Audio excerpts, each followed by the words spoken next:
Brothers and sisters, this is Tangi Cox, the Black Sheep, and I am propositioning you to entertain just a little while of being in reality. And this is gonna hurt soul sisters and brothers because a lot of us cannot accept reality. I empower you to, for 1 year, to subscribe to the reality temple on earth. And at the end of 12 months, draw your conclusion of what have you learned in that amount of time. I empower you. You will never, ever, ever think, feel, or entertain nonsense ever again, period. I would like to see my soul sisters and brothers awaken. This requires time.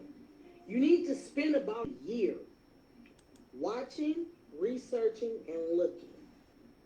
Reality Temple on Earth is life-changing, and I stand on that.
In the name of my ancestors,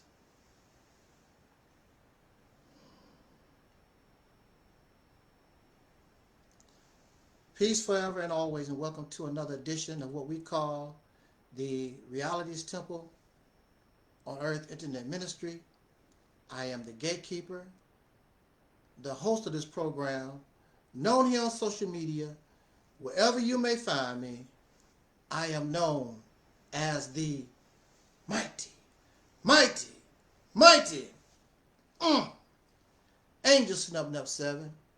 I am your soul brother, number 1.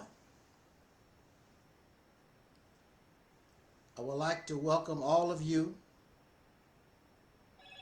to our annual message that we call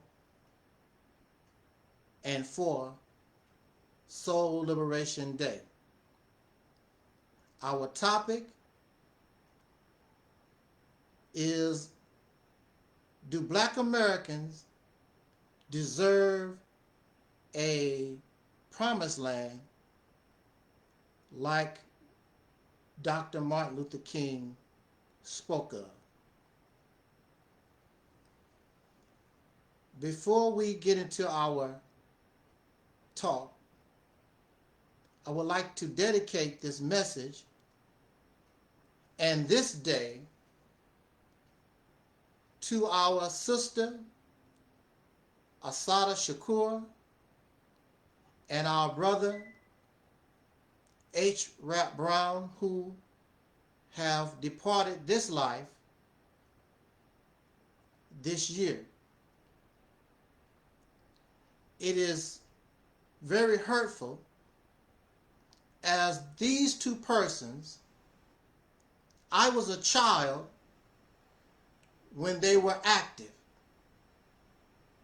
and I saw when they appeared on the news, and I saw, even though I was so young, I really didn't understand the struggle at that time. But these were real freedom fighters. Do not get them confused with what you see on YouTube. Don't get them confused by what you see on social media. Don't get them confused with the Black conscious community or the Pan-African movement or any of this, what you see today. Don't get them confused, because they were real. And what we see today is not real. It is all a facade, it is all a show, it is all smoke and mirrors. That's why it has yet to produce anything for the oppressed, for the suffering and the impoverished. None of these are going to jail. None of these are being shot down the street. These are going to the Bahamas. They are going on vacation to Disneyland. They are traveling around the world living lavish lifestyles. But the real freedom fighters on the run, the real freedom fighters suffering in prison and jail or taken to the morgue, the real freedom fighters, because freedom is not free. Somebody has to pay a price, and I honor them as their sacrifice, as their suffering made my and our walk less difficult. And as they ran the course, they passed the baton to us. And either we drop the baton or we grab the baton and carry on the race. I say that we have dropped the baton. and now we are out of the race because what we see on social media is not real. There are no Assata Shakurs here. There are no H. Rap Browns here. There are, will you donate to my Cash App Negroes here. This is what you have here.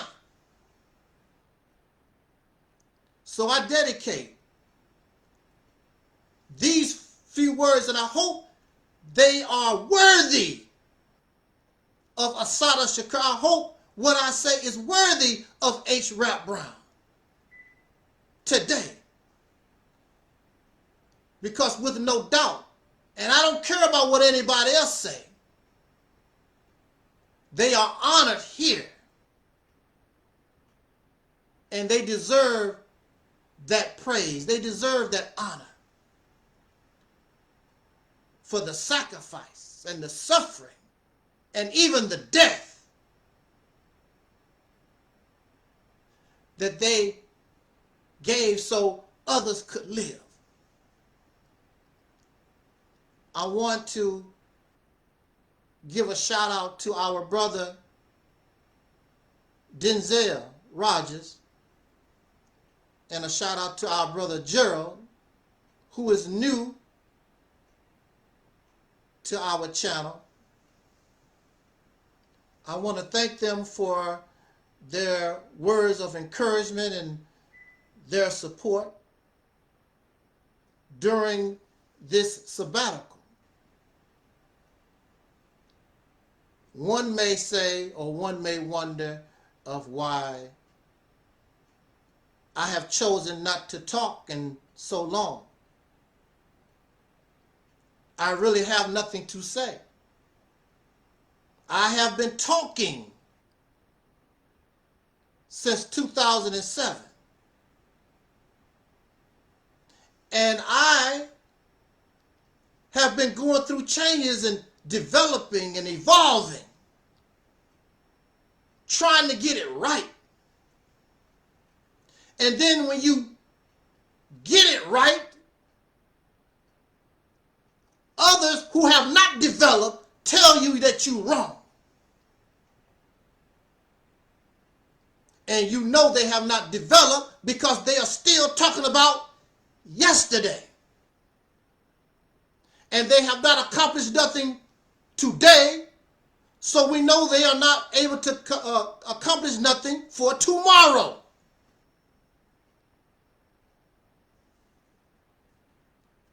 But they're going to tell me I'm wrong.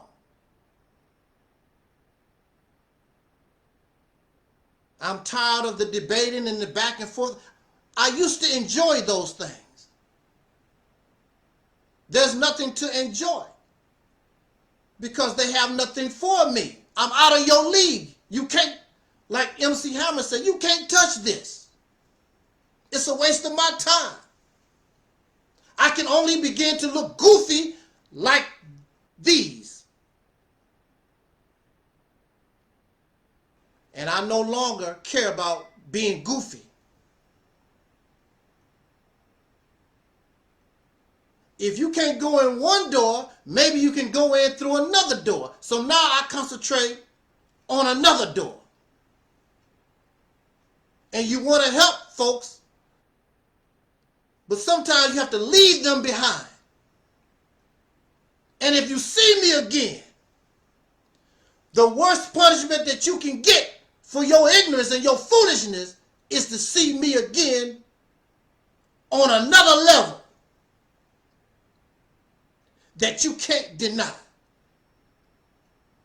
Just like it says in the scriptures about the Jesus of the Bible.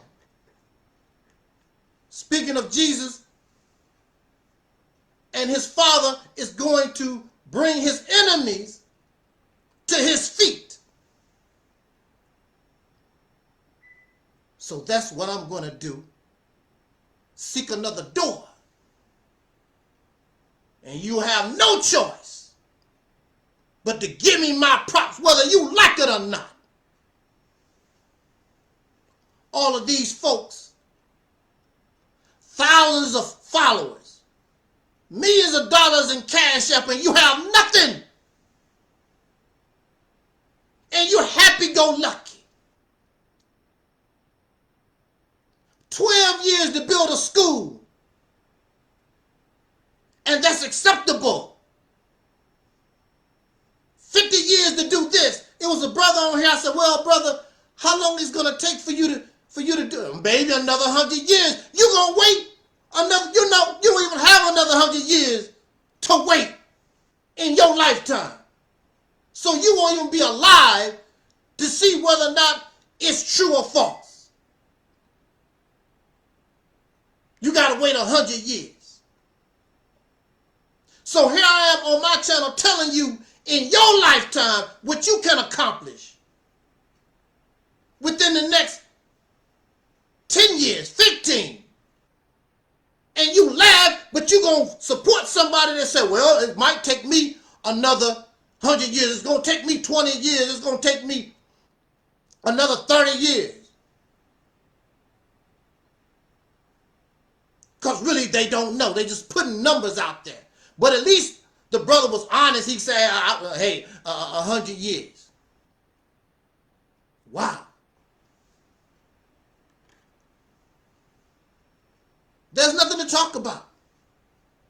I've said all I need to say. I don't like to repeat. I don't like redundancy. Nothing to talk about. I'm not going to argue and debate with silly people, immature people, dead people. You say that you are awakened. There's nothing awakened about you. You're just as dead as the people that you call dead. Because living people make moves. Dead people lay on a slab in the morgue and they don't move. And you don't move. You talk, but you can't do.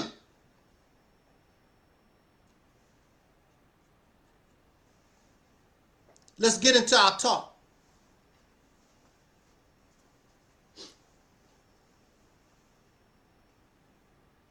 I'm stupid.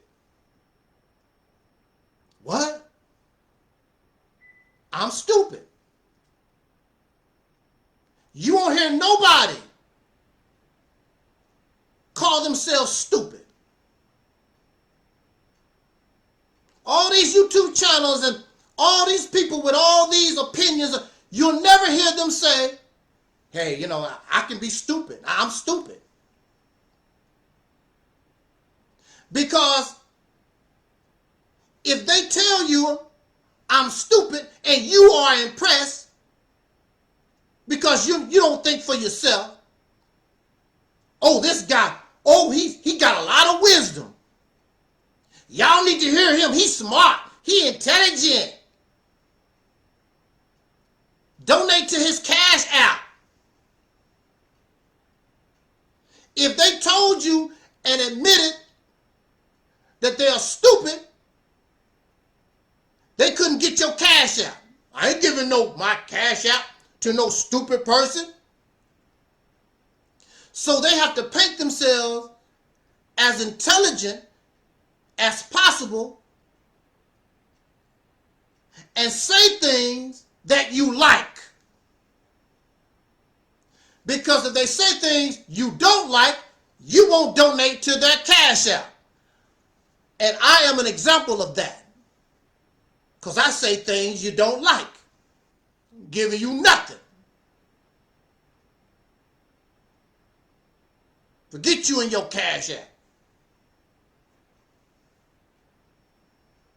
And they take your Cash App and they take your donation so they can pay their bills. They don't do nothing in the community. And you see them go on vacation in the Bahamas or Tahiti or go to Africa or whatever.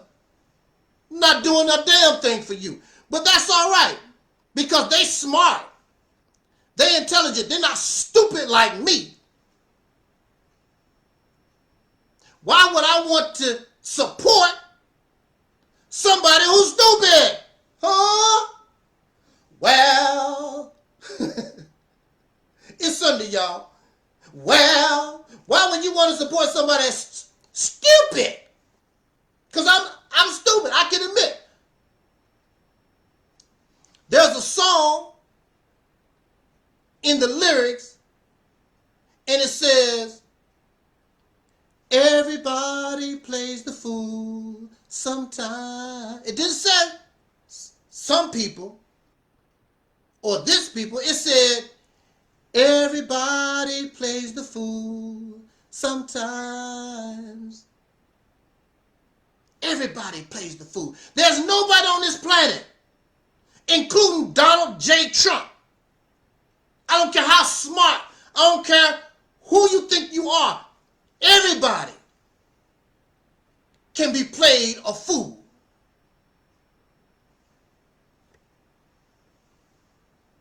You love those who paint themselves as intelligent. Oh, they got the information. They done the research, and they put all these books behind them, and they talk all this glamorous life stuff that you like. They tell a story real good for ya. Who else likes stories? Little children.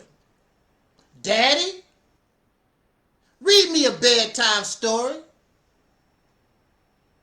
And so you go to the House of Consciousness. You go to Moore's World TV. You go to Umar Johnson. You go to all these people that can tell you a story.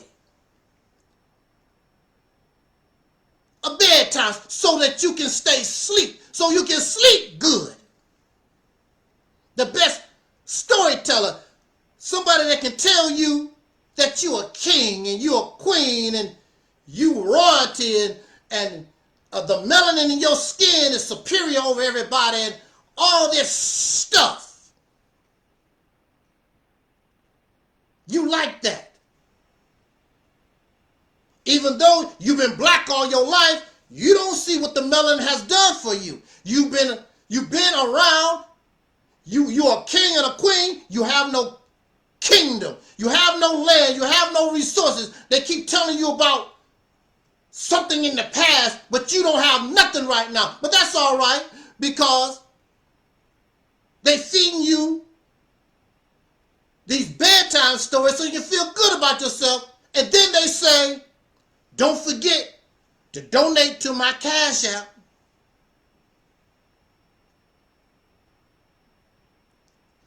When I was growing up, and I grew up in the black community, what you call the black community, when I was growing up, it was also soul brothers and sisters, the soul community, when I was growing up.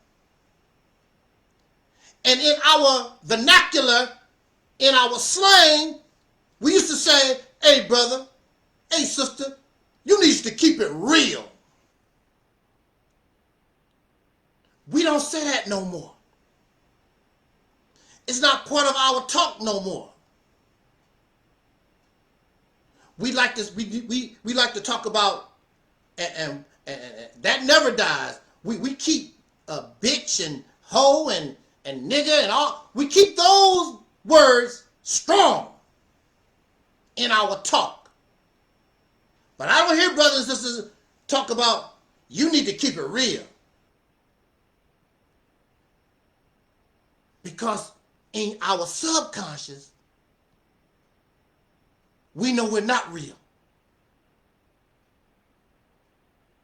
The Honorable Elijah Muhammad used to always talk about, we live in a Barnum and Bailey world. Nothing is what we think it is. And that's what social media is. That's what all this YouTube and Facebook, it ain't real. It's bedtime stories for little kids, and that's you. For little children. So when a grown person, when an adult come and give you an adult talk, what you talking about? That's just like a college student trying to talk to a kindergartner. You're not on the same level. But even some kindergartners want to learn. I don't know what you talked about. I want to learn. Then you got some kindergartners, I just want to play. I can't handle that. That's you. They're not on my level. Some of you even understand, but you're so childish and you're immature and you don't have any damn heart. So you can't stand with the truth. So you want to go back to sleep because it feels better to be asleep. Because when you wake up, you got to move. You got to be alive. And you don't want to be alive. It's better to lay in bed. I'm conscious. Conscious don't mean you're going to do anything. Conscious just means you are aware. You're aware that it's time to go to work, but your ass still laying in bed. But you conscious. It's time to go to work. The alarm clock has gone off, but you still laying in bed. It don't mean you're going to do anything. So I'm black conscious. It just means that you are aware. It means I'm awake. Don't mean you're going to do a damn thing or can do a damn thing. Daddy, read me another fairy tale. So if you want fairy tales, if you want somebody to read you a bedtime story, go to General Sarasutin Seti, go to Young Pharaoh, go to Pharaoh Said That, go to Moore's World TV, all this stuff that y'all listen to. They give you the bedtime story, make you feel good. I'm not here to make nobody feel good. I'm not here to make myself feel good. I'm here to keep it real. So I can say I'm stupid because I'm being real. Because everybody plays the fool sometimes. I can say I'm stupid because I can be wrong. You never hear these people, even when they are wrong, you never hear them confess and admit, I was wrong. I'm in error. You never hear them say, I don't know. They know everything. And you get the teachings and you get the scholarship. Nobody can't tell you nothing. And then when you meet somebody like me and I break your ass down, oh, you a coon, you a Sambo, whatever. You start turning into the child that you really are. Daddy, will you read me another bedtime story, please? Read me a bedtime story, Daddy. Because you're a child. And on this channel, you ought to see them and go watch the videos. Watch them get broke down. People come here and get broke down. They act childish. Like little children. Adults. So I can say I'm wrong. I can say I don't know. And there's no shame to say that you're stupid. Because all of us can be tricked. All of us can be wrong. I don't give a damn if you believe in something 50 years. You believe in something that was wrong for 50 years. Did you see Malcolm X's face when he had to denounce the teachings of the Honorable Elijah Muhammad? But this man taught Nation of Islam teachings for 12 years. But he had to say, he said, I was wrong about it. You say I was wrong? I saw the error in my ways and you got to keep pushing.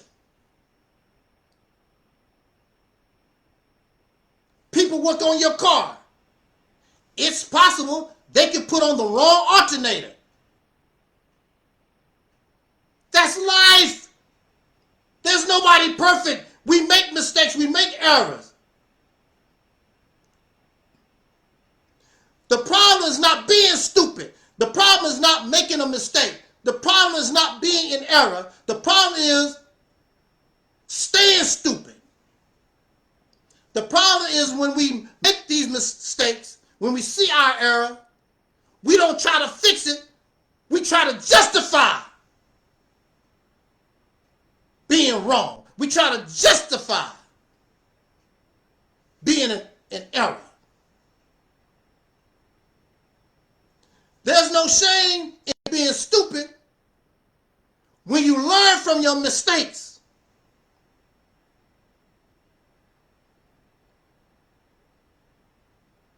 And stop making the same mistake over and over again. That's the shame. It's when you haven't learned nothing from the mistake.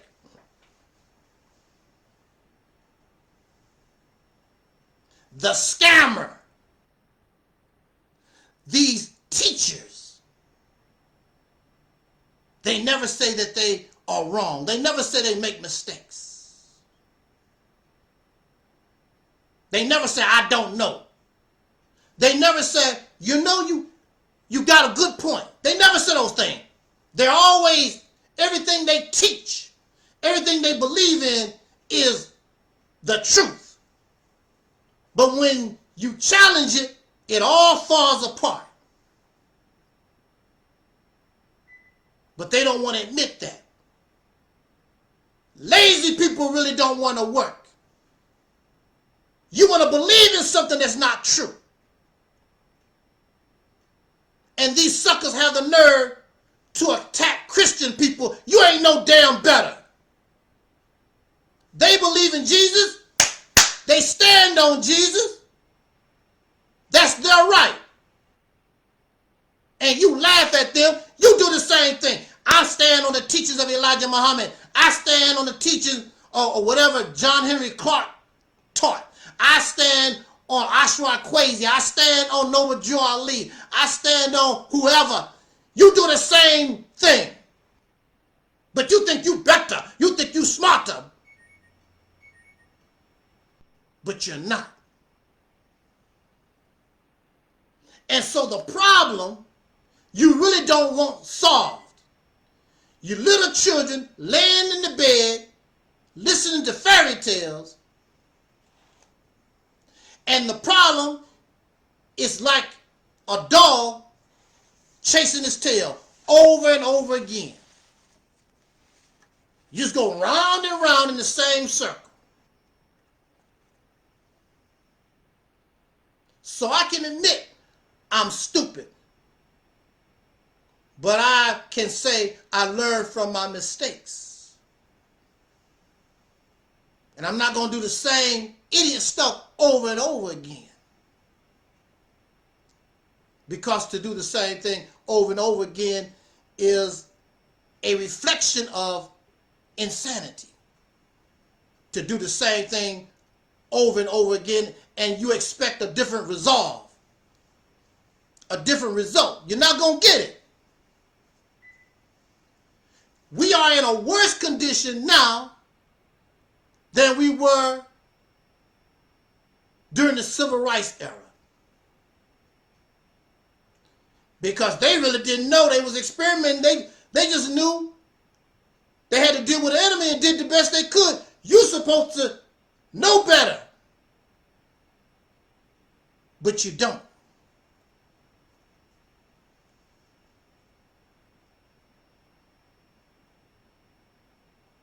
My actions, my being stupid, caused me to lose 10 years of my life. Because I became emotional. And I allowed myself to have a one-track mind. I became loyal to a detrimental thought process. And I allowed my emotions to take over.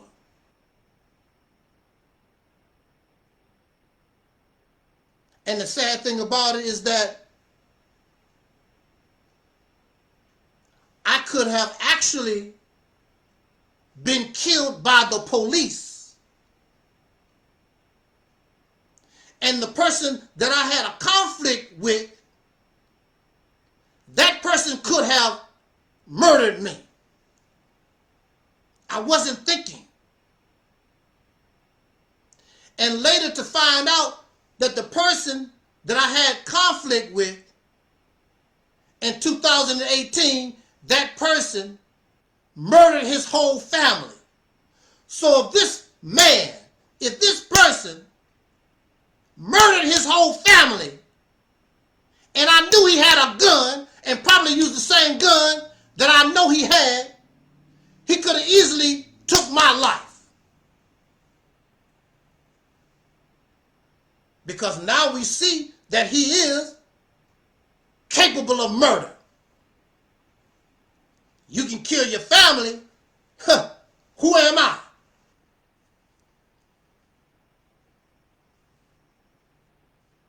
Black Americans, soul brothers and sisters,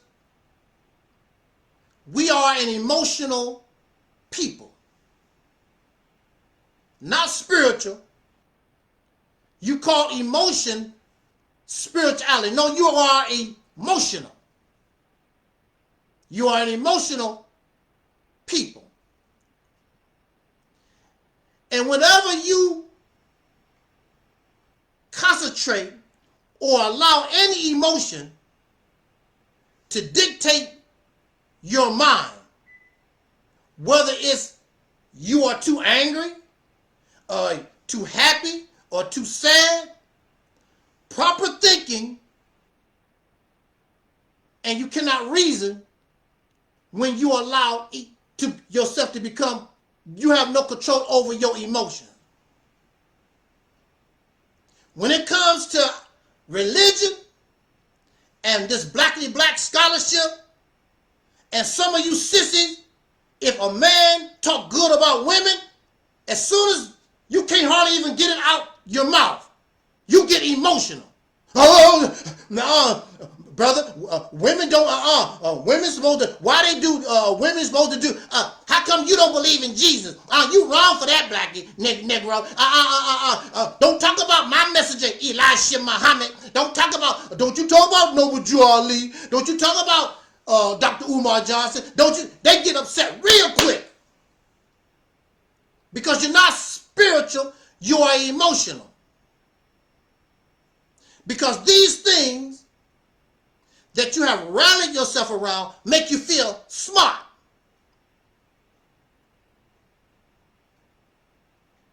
And in the United States of America, because we have been made or put on such a low level, we want to feel smart. I want to feel like I know something that other people don't know. And I want to teach you. Now you feel special because now I can teach. First you was just a student. Now I've done my research. I got the information.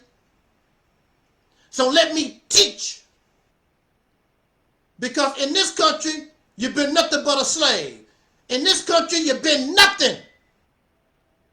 So now the teachers of the Honorable Elijah Muhammad, we got the supreme wisdom. Now you have the teachers of Noble Drew Ali. Now I studied Kemet or whatever these things. Now I'm a Native American. That's something new or whatever. Anyway, now I go back to ancient Native American customs. You feel smart. I don't even eat the same. I'm a ultra vegetarian. I saw a video where this brother talk about he don't eat food or nothing. He eats the air. He's an Aratonian. I don't know. Stupid stuff. He's dead now, I guess, from eating spoiled air, I guess. I don't. We believe anything. As long as it feeds our ego because we've been nothing. And it's easier to feel good about yourself when all you have to do is talk. But they can't point to nothing. Well, that's my skyscraper. That's my river. That's my gold mine. That military jet, that's mine. You satisfied, feeling good because somebody done taught you something. Now you believe in something, but it don't have no substance. You can't get water from it. You can't get gas from it. You can't make no clothes out of it. And you accept nothing. It don't lead to nothing. You have to be able to control your emotions.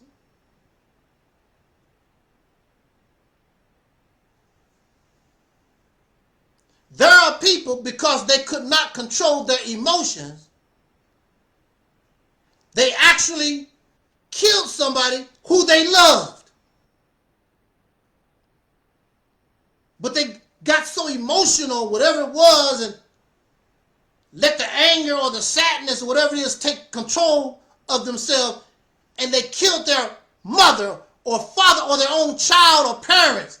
And then after they had an opportunity to calm down and think about what they done, oh my goodness, I killed my mama, I killed my dad, I killed my child, I killed my dog. Woo!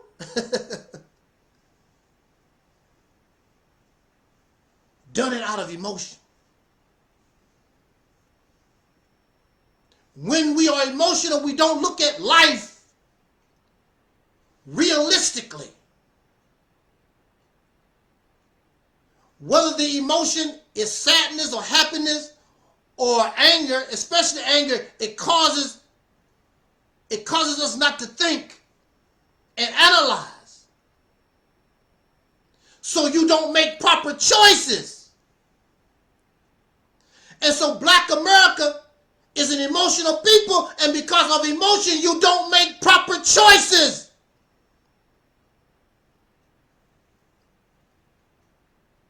And you wonder why you can't progress. You wonder why you move. You happy, but your condition don't change. You have all this wisdom, supreme wisdom, and you have all this that you know, but your condition don't change. So being emotional got me locked up. 10 years because of emotion. I knew better, but I allowed the emotion and this crazy thinking that was going in my head. And I knew what was going to happen. I didn't know I was going to end up doing 10 years. I figured I'd probably go to jail, spend a few hours. Well, I didn't spend a few I didn't spend a few hours. I don't know what 10 years is in hours. I don't know. That's a long, many, many hours.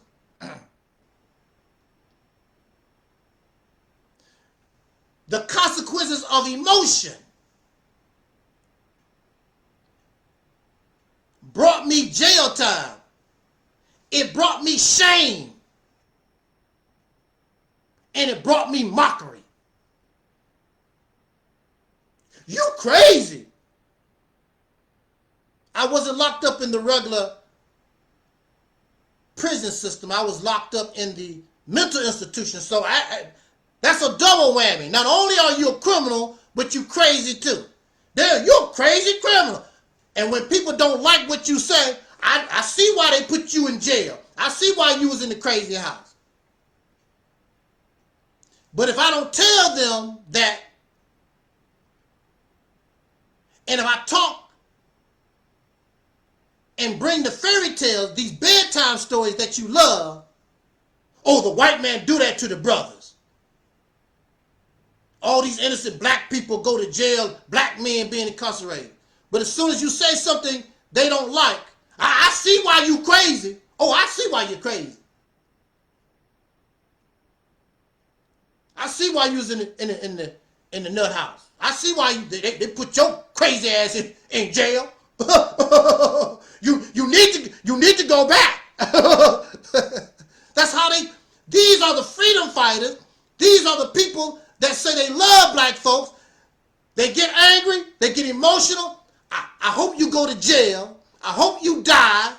I hope your mama die. I hope your dog die. I hope that you get a plane crash. These are the people begging you for cash out. They're talking about, I love black folks. I'm going to come to your house and kick your ass.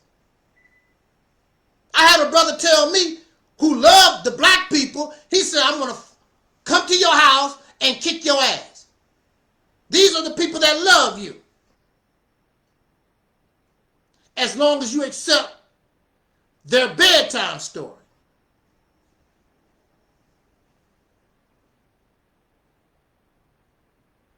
So, being emotional, I could have actually lost my life. I could have been killed in 1997. I could have been killed. But I was incarcerated. But I'm not ashamed, because I learned my lesson. And during my time, I didn't stay there. I began to develop and evolve, because I'm not going to make the same mistake again. And sometimes things happen to us and we think they are good, like a divorce. There are many people who are living in miserable marriages right now because they don't want to come out into the world with a failed marriage. But you suffering. And so when you divorce, it was the man's fault. It was the woman's fault. Blah, blah, blah. You got to go through all that crap.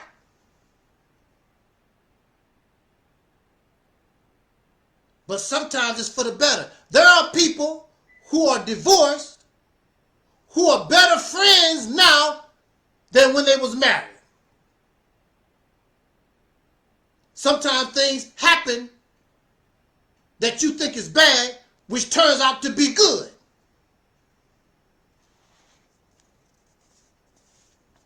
But it's not no shock to me, because we live in America and we know how America is. In a just world,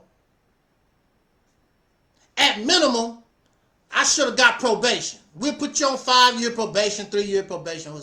But we live in a racist society that's happy to get, especially somebody like me. They look at my background.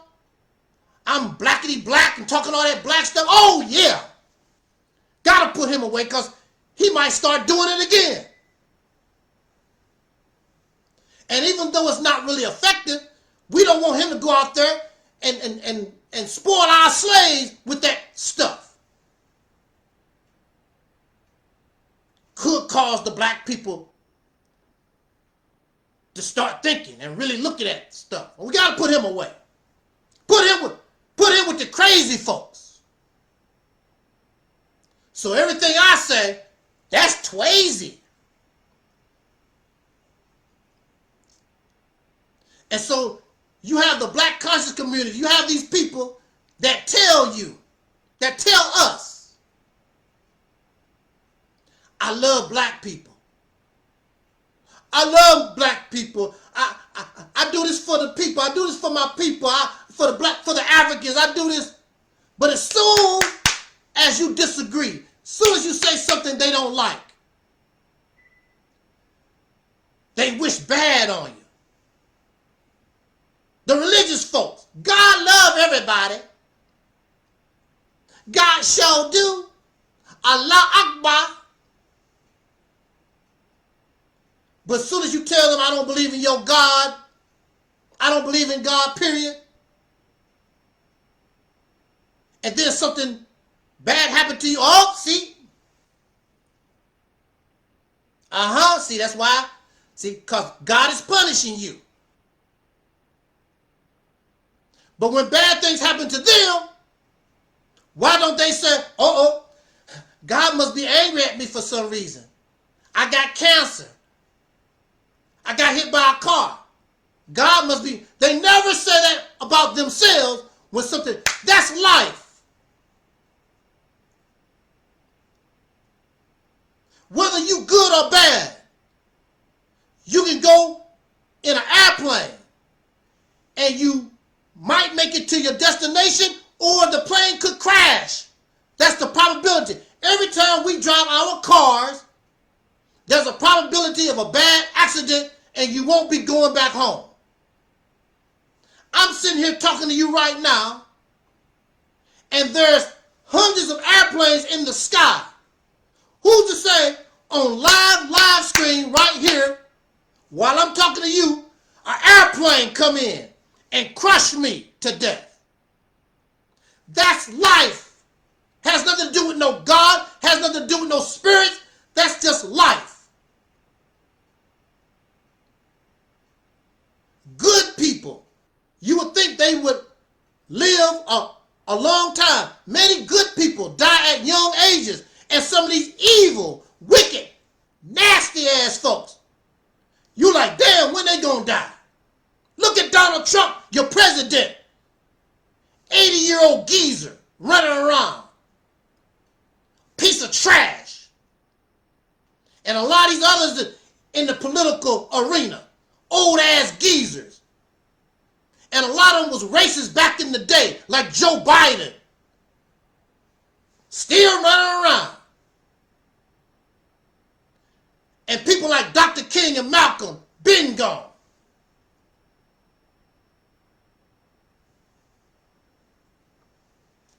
And we want to wish death. Black folks already have enough problems as is. Why would I sit around here and want to wish death on another brother or sister? You don't have to agree with me. I've been on YouTube since 2007. I've never wished no harm to nobody. Never. I hope you have bad luck because you don't believe what I say and what I do. I've never told nobody that. And they laugh while you suffering. They laughing and giggling at you. For 10 years. Family members laughing and giggling. You sure was stupid. You ended up in the crazy house. You sure was dumb. For 10 years. And then when I get out, and I'm not ashamed, so I can tell you, this is what happened to me. Then when they don't like you, y'all see why you was in the crazy house, and they laugh and they giggle about your suffering.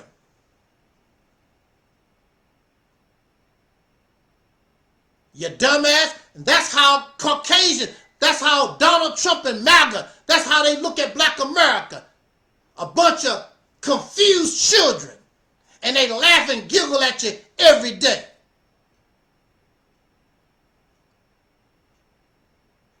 And even people like Jay-Z and Beyonce, Oprah Winfrey and Gayle, and all our people with money and influence, they know these folks don't really like them.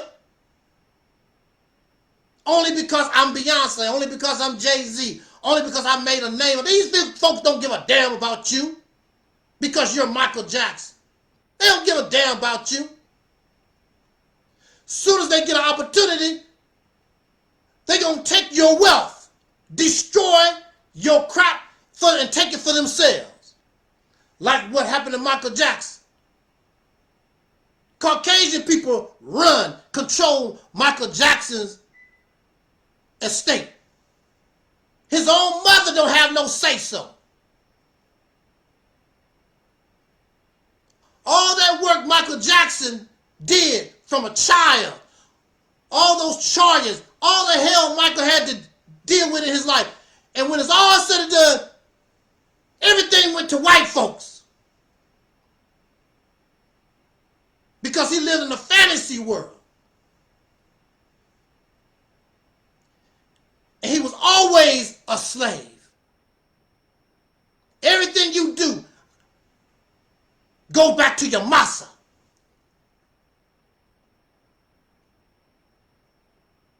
Jay-Z and Beyonce, Will Smith, Jada, or whatever you got, whatever black American got in America don't belong to you. It all belongs to your massa. The reality is it all belongs to them. Most of us still carry their names, or we changed our name to some people that don't exist no more, or to some Arabs. You don't control and run nothing. Live in this fantasy world.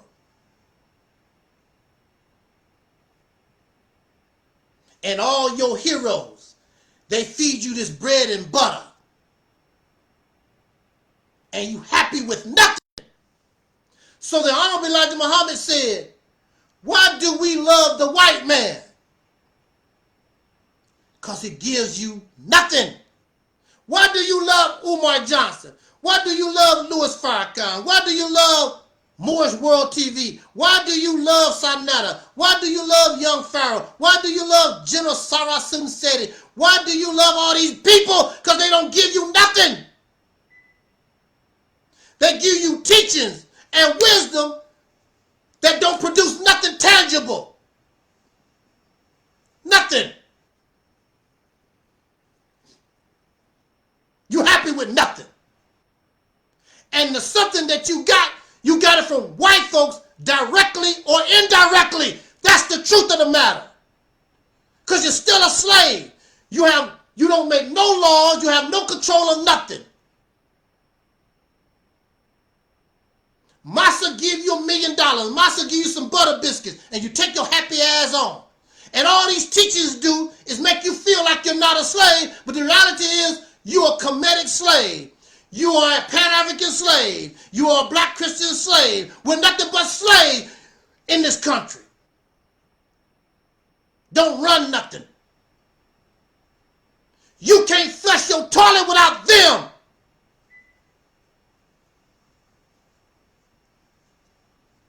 Have nothing, and you satisfied with nothing.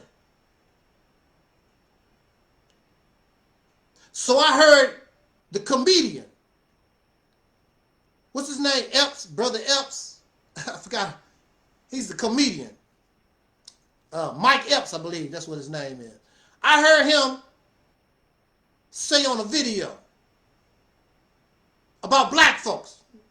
You know, we get all this money and we want to flex. And you can only flex to another slave. He said none of these black people can flex to the white boy.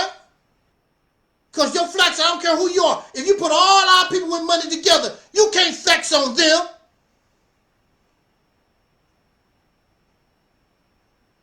You can only flex to other poor people, impoverished folks that don't have nothing, other black people. So you get a little money, you come in the hood. Go to where they live and flex. You can't. Because their houses and their cars, matter of fact, the house and the car that you bought came from them.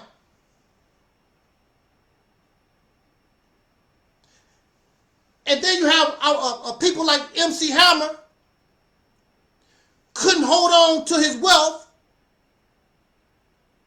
and build a $10 million house and end up selling it for $5 million, $4 million, and the white folks move in because you couldn't maintain your wealth. It all go back to them. It all ends up going back to them. And these people you support don't give a damn. I cannot sleep knowing all this is happening. I can't go to sleep knowing that the children will eventually know that mommy and daddy ain't nothing. You're nothing. We're nothing. So you need these corny ass teachings. I'm a god. My melanin. You need all this stuff to make you feel good. And they even control you, your body. Before Donald Trump leave out of office, some of y'all might end up going to the draft. I ain't going to no draft. Well, you better run. Because they control your body too. Send you over there to Venezuela or whatever they want to send you to. Or go back to Afghanistan. Maybe they have enough of Afghanistan. Go back. I'm Donald Trump.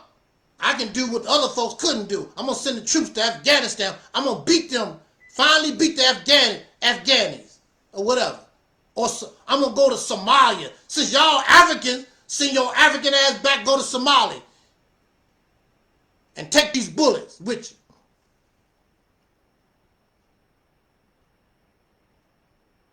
So I'm locked up, and I call the people, my tormentors, I call them names like you do. Because that's all you can do. You're not gonna attack no office of the Ku Klux Klan. You're not gonna raid the White House. You're not gonna do anything. The only thing you're gonna do is run your mouth and talk. I couldn't do nothing, so I called the white folks. When I was locked up, I called them, y'all a bunch of devils. We love that one, devils. Cave people. What's the other word? Neanderthals.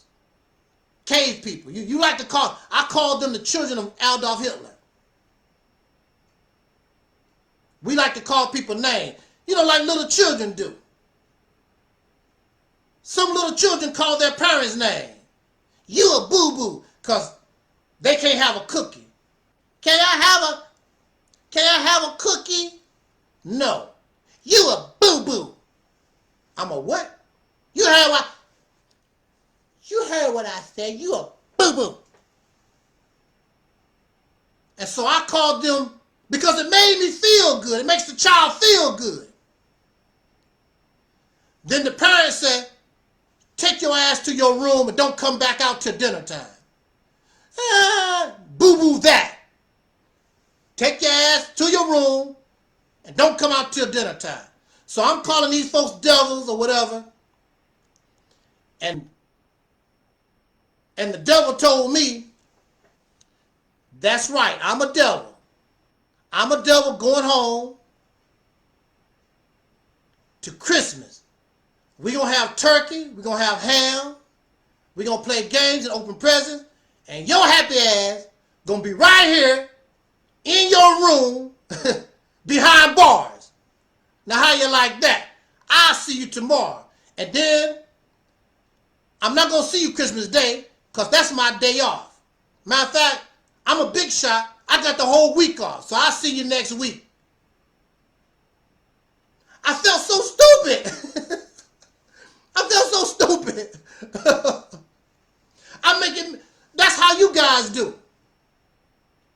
You call the white man the devil, cave people, and all this other stuff. And then we see you in an ambulance, some police officer done broke your arm, shot you in the ass, and whatever. So what? Don't change nothing. It just makes us feel good. But it don't change. It didn't change my reality. I felt so stupid because I'm calling this guy devils and whatever, and they walking out the door. And I'm still locked up. So you feel good. And that's why you can't do nothing. Because you're angry, but you can tolerate your condition because you feel good, because Dr. Umar said that you are a Pan-African, you are God, and the melanated skin, and you related to Egyptians 5,000 years ago. Jesus gonna fix it one day, gonna come out the sky. Matter of fact, this year it was a bunch of Africans sold off all their earthly possessions They went into this forest and God's supposed to come out the sky and come get them. They waited and they waited and they waited and nothing happened. And probably still don't feel stupid. Well, we just got it wrong, I guess. Jesus, we must have been at the wrong bus stop. Woo! You still a slave to them. You still treated like a slave to them. You're nothing. And there's nothing Dr. Umar or Morris World TV or Sanetta or Young Pharaoh or General Sarah Susan Setti and all these people that you listen to, Brother Polite, nothing they can say that's going to change that. That's why they don't harass them. Over 100 of my channels terminated. And now they're attacking me on Facebook. Why? I'm a nobody. I don't have thousands of subscribers. I don't have nobody giving me cash app donations like that. Why? Because I keeps it real. I'm here to get you to think. You don't have to agree with me. But see, I know once you start thinking, you will agree with me. I don't have to try to convert you. I don't have to sell you no product. I don't have to make you feel good. I know if you start thinking, you're going to say, damn, that brother right. I want some substance. I don't want this feel-good crap. It's like a husband and a wife who want a baby. It feels good making the child, but it don't mean nothing because it's not producing what we want. We want a baby. I don't want to just feel good. I want a baby, but it's not all this. It's not producing nothing. And so you getting the feel good. You getting the pleasure. You're getting the pleasure, but you're not getting the baby. It's not producing anything.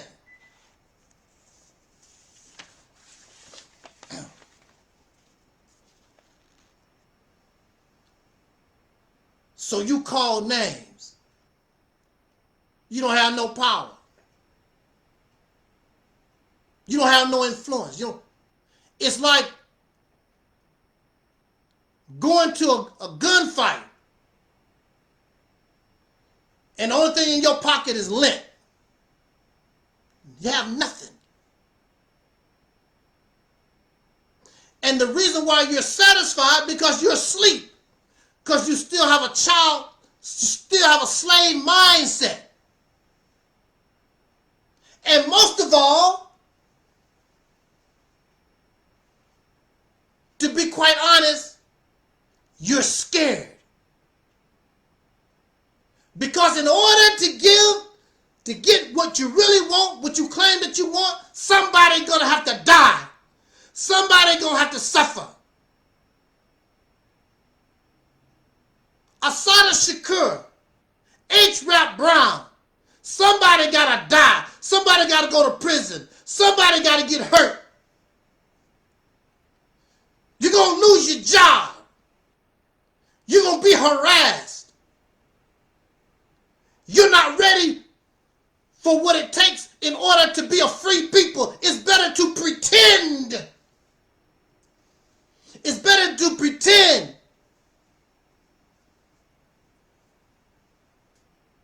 Umar Johnson, listen to all this crap all over YouTube. It make you feel like you're doing something. And they laugh and giggle at you.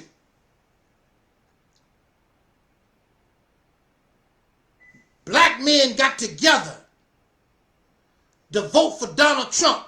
It's not one black person in Donald Trump's cabinet. He don't ask you for advice or nothing. You're going to rally. You ought to see all the black men on YouTube. I'm going to vote for Donald Trump. I'm going to vote. For what? Why? Because they mad at the black woman. They mad at somebody or whatever. I'm mad at the Democrat. Because they mad. Emotion. I'm going to vote for Donald Trump because I'm going to demand that you give me. And the only thing these suckers want, they just feel good.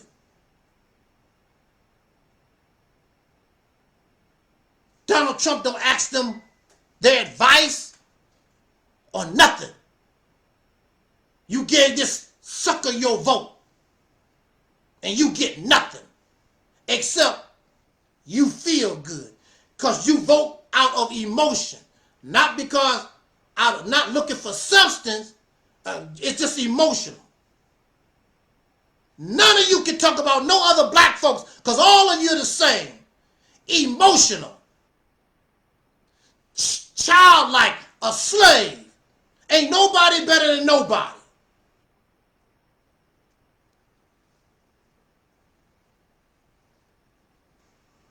There ain't nothing wrong with being stupid. There's no shame in saying I don't know. There's no shame in making a mistake. The shame comes from when we didn't learn nothing. And we keep making the same mistakes over and over again.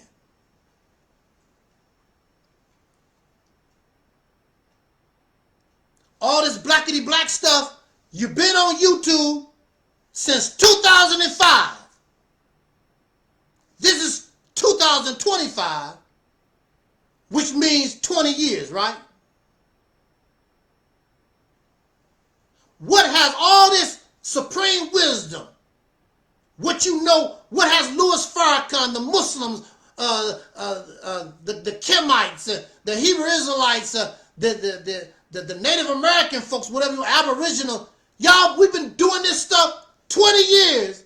You've been giving folks millions of dollars. You have actually made millionaires out of people like Umar Johnson and Young Pharaoh and some of these other folks. You giving them millions, thousands of millions of dollars. 20 years. And you don't have nothing to show for it. You don't feel you're not embarrassed. You don't feel shame. You feel good about being a sucker.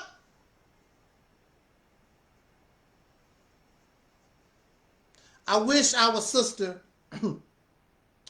LaWanda Page was here so she could really break it down.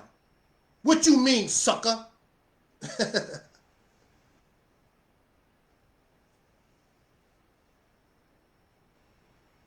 You have more education. You have more money in your pocket, but you can't replicate what slaves done who was uneducated, fresh from the slave plantation. You can't replicate what people who were slaves, fresh from this plantation. You can't even, you keep talking about, here we go again.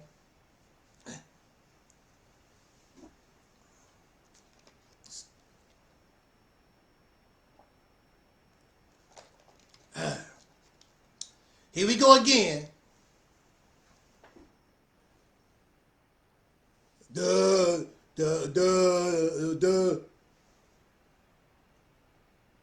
You can't replicate what people did fresh off the slave plantation. 20 years. Oh, I know what I was going to say.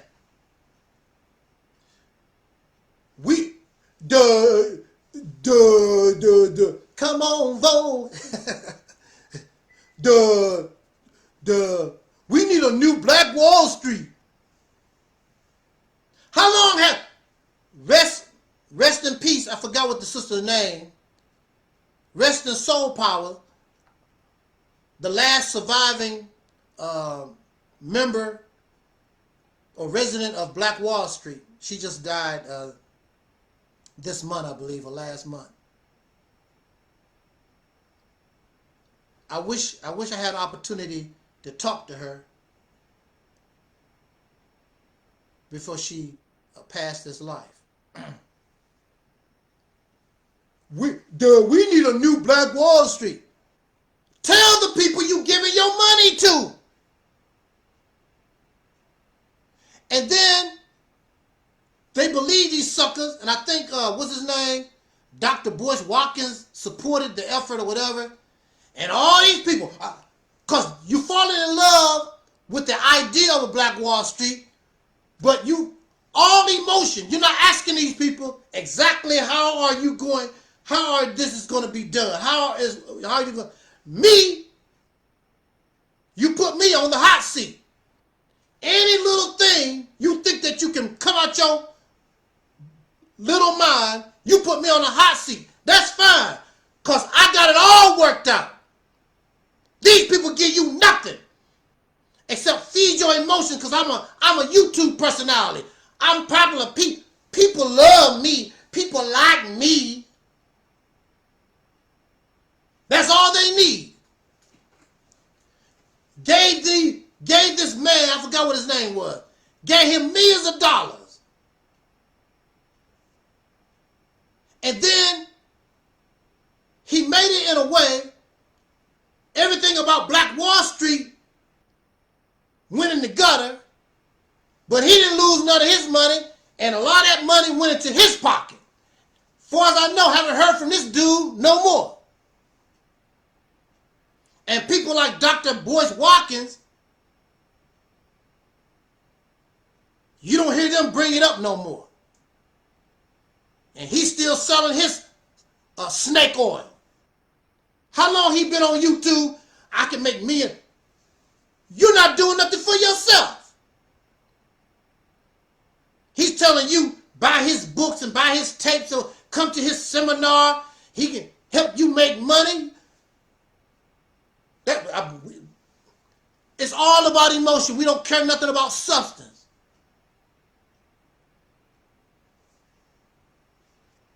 You have all this wisdom.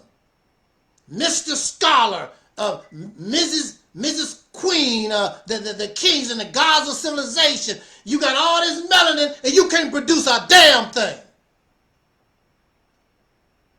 Can't even build a dog house.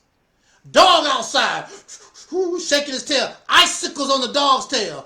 When is Mr. God of the civilization going to prepare me the dog house? He's cold as a mug out.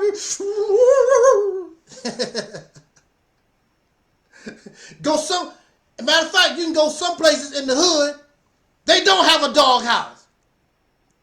They got a dog chained to a tree. The dog don't even have a dog house. I'm like, damn.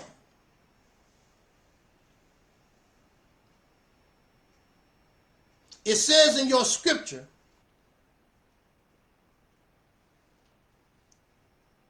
and general talk, my people suffer due to the lack of knowledge.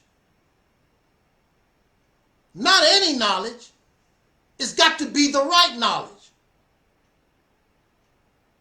Because you can get a plumber's manual, and a plumber's manual is good if you want to work on the sink in the bathroom or toilet. That book, that knowledge is good. But that knowledge cannot help you put on an alternator on your car. You can go through all the chapters in the plumber's manual, which is good knowledge. But it's not the right knowledge for what needs to be done. Because you want to put a alternator on your car. It don't work. It don't work. And that's what I've been saying since 2007. It's not to make mockery. You can believe whatever you want to believe. It's not to make mockery. But you have to have the right tool to fix whatever it is. You have to have the right knowledge in order to deal with whatever. It has to be the appropriate tool to deal with the situation. Now, I've seen a brother work on cars. And he made a fork. I don't know how he done it. He took a regular fork, bent it to replace something in a car. But a fork is not designed to be an automobile part. So it's not just my people suffer from the lack of knowledge.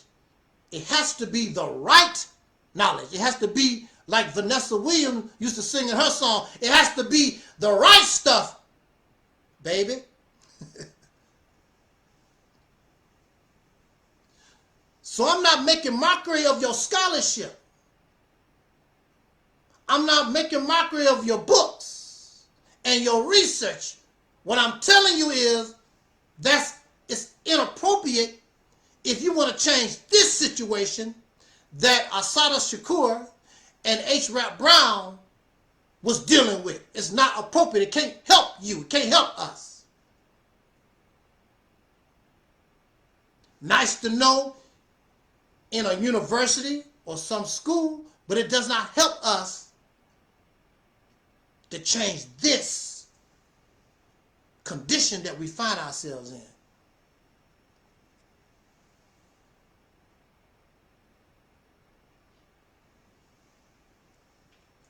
So when I was locked up, I began to use their grievance system. And it was the best I could do. I didn't know anything. I'm ignorant. What do ignorant mean? Child, you shows ignorant. Ignorant only means lack of knowledge. I didn't know. But I saw the grievance system, and I began to, it bothered them a little bit. It bothered them a little bit. But they made those laws, and they control those laws. So it bothered them a little bit, but it really didn't mean too much of nothing. But I did expose that they were doing things that was not even in their law. So it helped a little bit, just a little taste. But using that would help me as time goes on, make me to understand some things.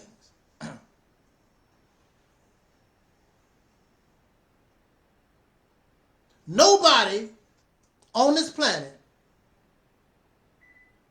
wants to grow up a criminal. Nobody on this planet wants to grow up to be a prostitute, a pimp. I never heard no child, when I grow up, I want to be a pimp. I want to be a prostitute. You never hear nobody want to do these. I want to be a murderer. When I get 18, I want to murder. I mean, you might hear some stuff like that nowadays, but in general, you don't hear people talking crazy like that. Children ain't interested like that.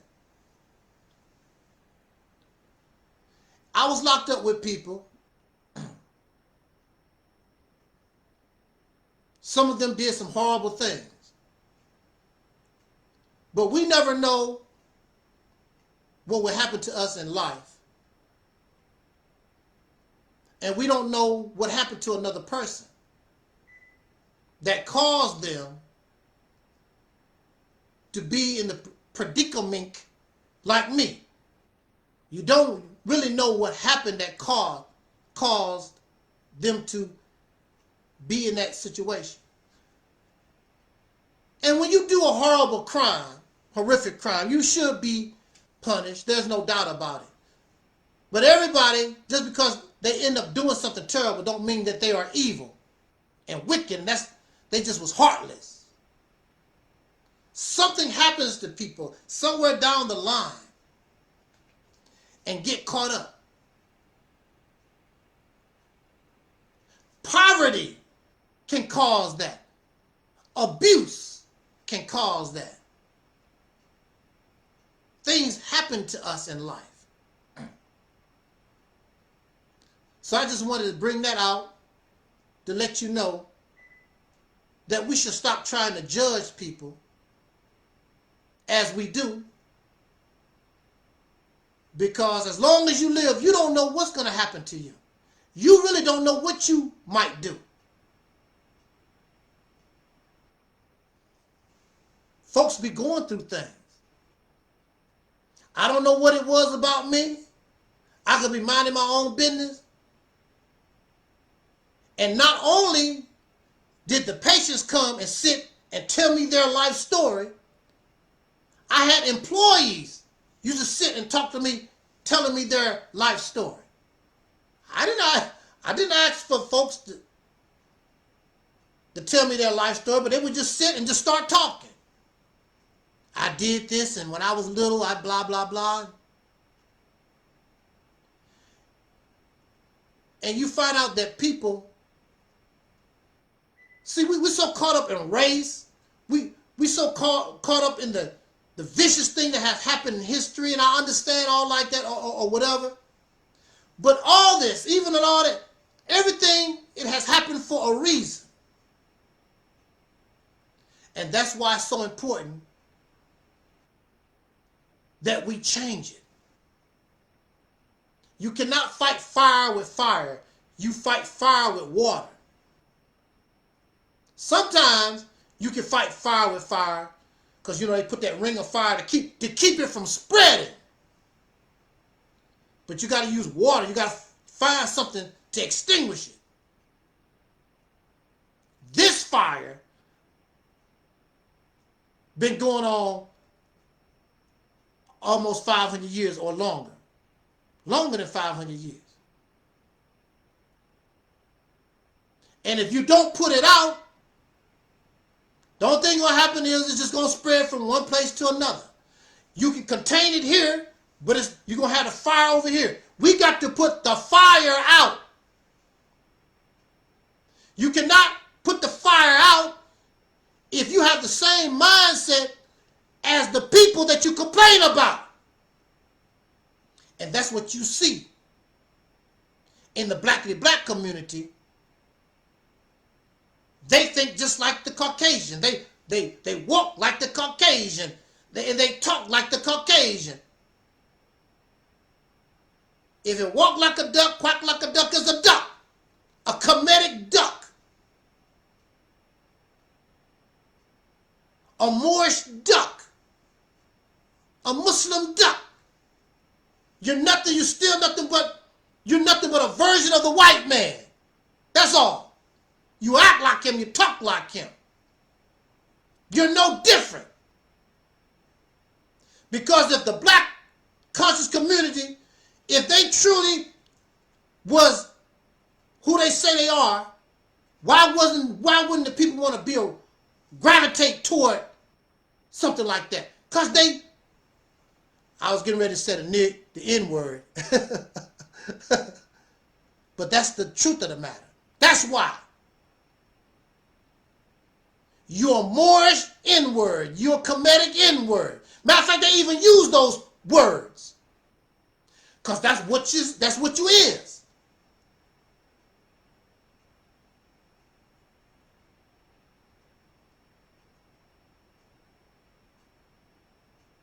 I'm not ashamed. Because even though it looks so bad, I learned a lot about myself and I began to change and I began to evolve. And I began to grow into the person I really was. Because when I first was locked up, I was a version of the Honorable Elijah Muhammad, Muslim. That's what I was. But that's not me. That's something I believed in, but that's not me. The incarceration caused me to evolve into who I am. Not a follower, not a servant of somebody. Become who I really am. Myself. I've always been a free thinker. And even when I was a believer, I still was a free thinker. I always was asking questions. Hey, this don't make any sense. The only reason why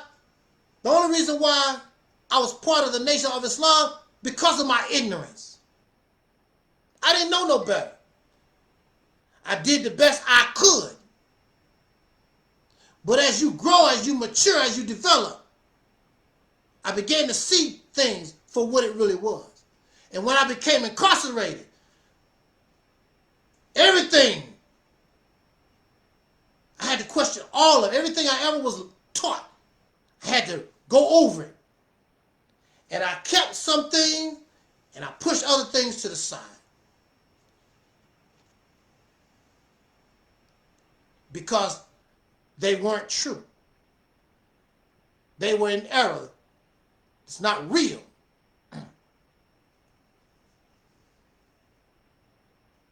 So I helped a young white guy. I'll never forget his name, Danny McEwen. Now he came to me because he saw me writing all these grievances and things.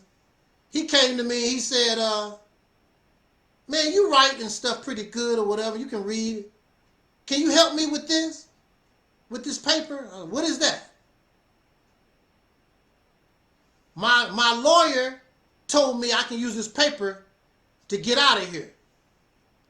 Now this is how disgusting people are. You know this man can barely read and write. You know this man is not on that level. But you're going to tease him with this piece of paper telling him this can help you get you out. Now, what this bum, what this sucker didn't know, that he knew somebody who could read, who could write, who could interpret the information, and I took it and read up on it, and I got him released, which shocked them. The only thing he had to do was sign the paper, and he was gone. Now the same paperwork didn't work for me, but now I got an idea what I need to do. So now it's time for me to start going to the law library and start reading up on this stuff myself. Trial and error. See, this what you cannot be afraid of failure. I kept failing because I didn't know what I was doing, but I just kept trying. It's like picking a lock. But sooner or later, those tumblers, they're going to align.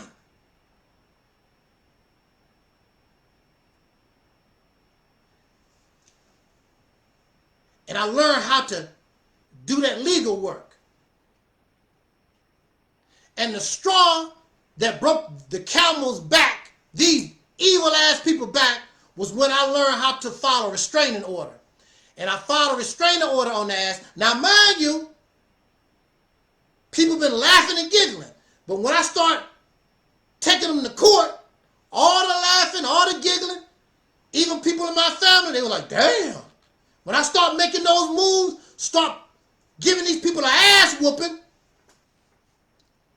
all that laughing and giggling stops. When you take people to court, all that laughing and giggling stops. They ain't laughing and giggling no more. And the judge told me on the restraining order, he told them in their face, this man presented himself intelligently. They thought I was the lawyer because I had my suit on too. And he told these bastards, I'm not going to render a judgment today, but if this man come back again, and based on what I heard today, if what he is saying is true, you should be embarrassed, and the state of Missouri should be embarrassed about this type of behavior. If he comes back again, there will be a trial. That scared the hell out of them. And that opened up the door for me to get out. And when I was on my way out, all the laughing, all the making mockery, oh, you gonna die in here, you shows is crazy, but all that stuff stopped. Why you not laughing now? Why you not giggling now? And when I left, I had a cell phone, I had a car. I was making more money than many of those employees was when I left. Where's the giggling? Where's laughing at? That's what's gonna happen. Don't be scared, you gotta fight. That's what will happen if you're willing to sacrifice, if you're willing to fight and get the appropriate knowledge and fight these pieces of trash. They're not as tough as you think they are. Everything has an Achilles heel. In martial arts, I was told it's not really the strength. When you breaking boards, when you breaking bricks, it's not really the physical strength that breaks the boards, that breaks the bricks. It's how it's hitting the weak spot. Concentrate your energy in that weak spot. It'll make the rest crumble.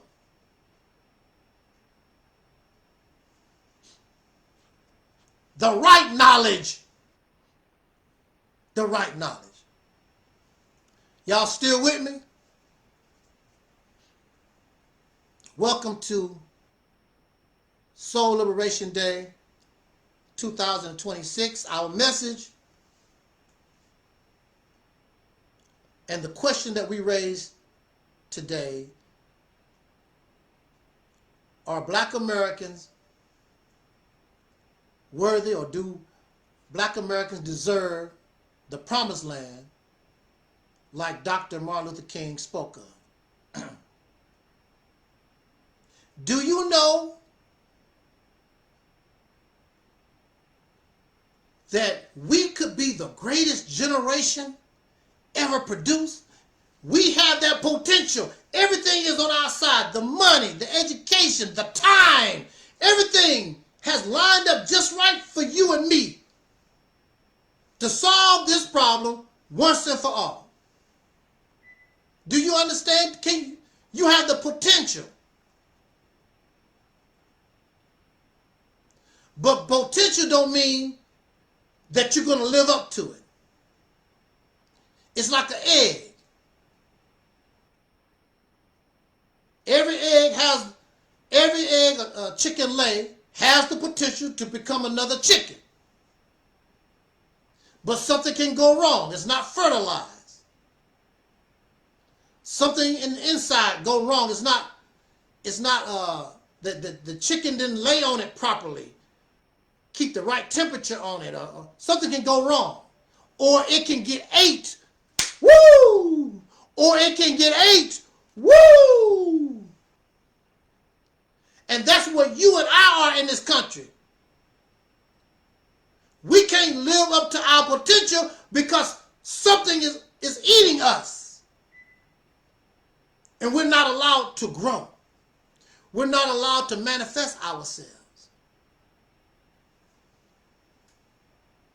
So you need the right knowledge. And the right knowledge takes us, of course, out of the European or the white matrix. But it also takes you and me up out of the black matrix. All this Aboriginal and the Kemetic and the Israelites and the Muslims and Arabs, it takes us out of all that. Because all that is part of the white matrix. How can you say that, brother? Because none of it existed. And nobody cared nothing about none of it. Until white racism. None of that existed. Nobody on this planet cared nothing about black, white, and the melanin and all. Nobody cared nothing about that type of stuff. It was all about nation. It was all about family or the tribe. Even religion, and it never was, nothing was based upon the color of somebody's skin. And then they made a science. They made a science out of it.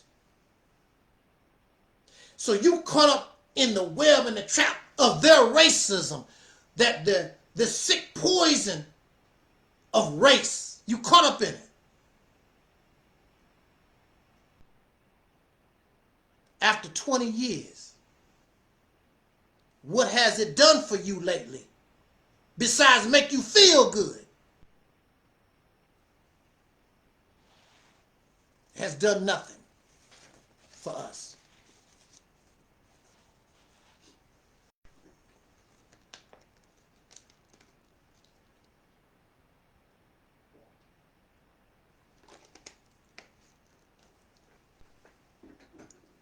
So you waiting on somebody, waiting on Jesus. You're waiting for Elijah Muhammad to come back. You're waiting on, you hope that the teachings of Noble Drew Ali will do something special.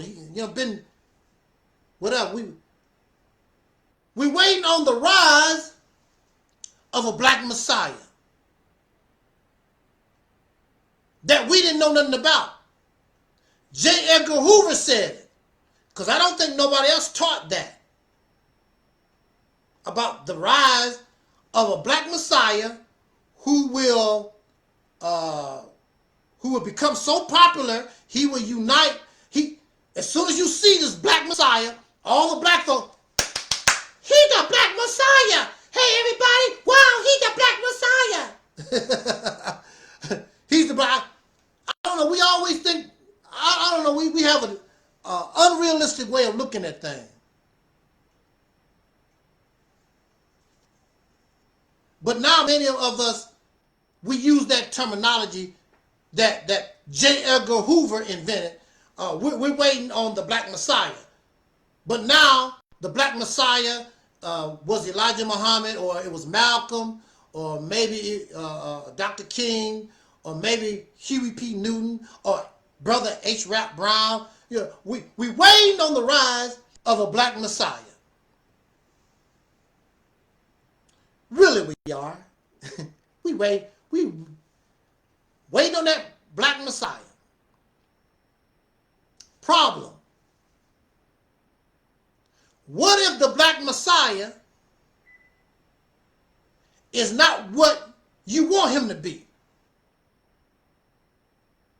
Just like many people ask white folks, when Jesus come back, what if he's black with a big afro? Oh, they just ignore it. That's impossible. Oh no, he would not be accepted. The Messiah, God, or the black Messiah,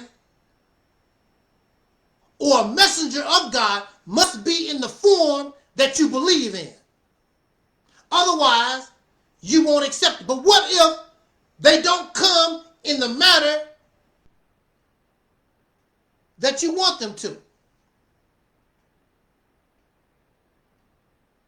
Then there's a problem. I guess you're going to miss your Messiah. So in the scriptures it also say,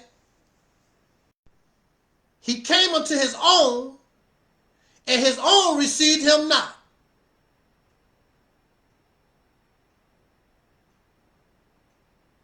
Leadership is not about a popularity contest. Leadership is about who is competent, who can bring the best ideas in order to solve a problem or to make certain actions that benefit the people the most. I want to serve you. I don't care if I have to dress in a garbage bag. I want my people who I serve, I want them to do good. That's leadership. It's not a popularity contest.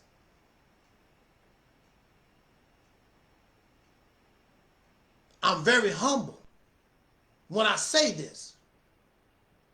I don't give a damn how popular these people are. If you put me on the same stage with Farrakhan or Nuri Muhammad or Ben X or Sanetta or whoever you want to be Umar Jan, whoever you want to be, Mr. Leader, put us all on the same stage, give us the same opportunity, I will beat them coming before the people. I already know. I already know. They're not offering nothing.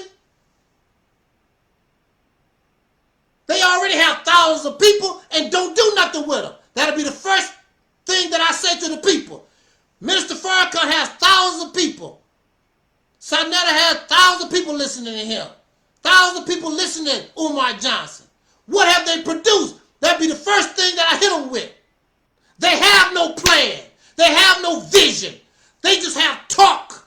They have no goals. They have no purpose. They don't know what the hell they talking about. They don't know what the hell they doing. That's the reality.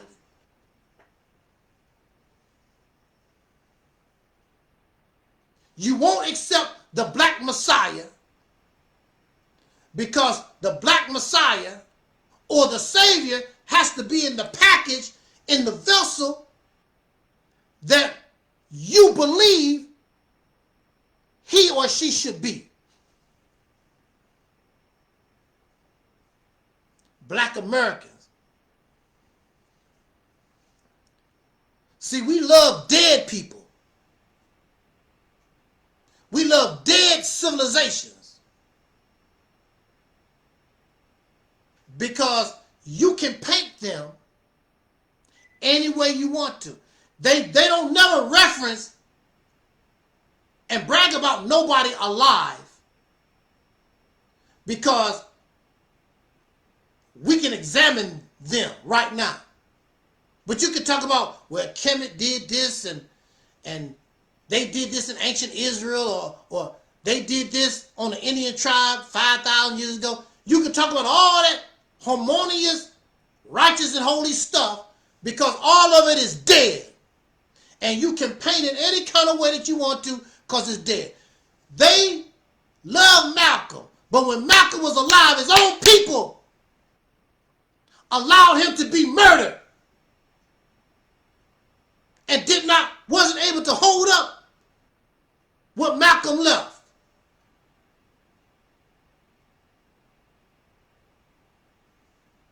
When he was alive.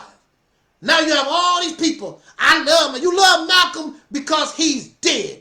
You love Elijah Muhammad because he's dead. You love Noah Drew Ali because they dead. You paint them any kind of way that you want to paint them. Because they're not here. I love Dr. King. But when Dr. King was here, you gave that poor man pure hell. But now he's gone. Oh, Martin, he was a wonderful, he's this and that and that. Because now he's dead, and you can paint him any way that you want to paint him. We love dead folks. You praise Assata Shakur, ain't do a damn thing to help that woman. You want to pray or put on this false face, talking about you honor H. Rap Brown. You ain't give a damn about that man. How long he been in prison? I don't see no YouTube video. I don't see nobody constantly talking about them because They might as well be dead, and now they are dead. And Assata Shakur and H. Brown, they didn't really offer no teachings. So basically, you don't really give a damn anyway. You don't care about their sacrifice and their suffering. You don't give a damn. All this crying and whimpering, like I don't even see any videos. I saw some memes about Assata Shakur and H. I don't see nobody talking because you don't give a damn. You can't use them to feed your damn sickness, feed your emotion. The wisdom of the teachings, the beliefs. They can't give you a bedtime story. The bedtime story.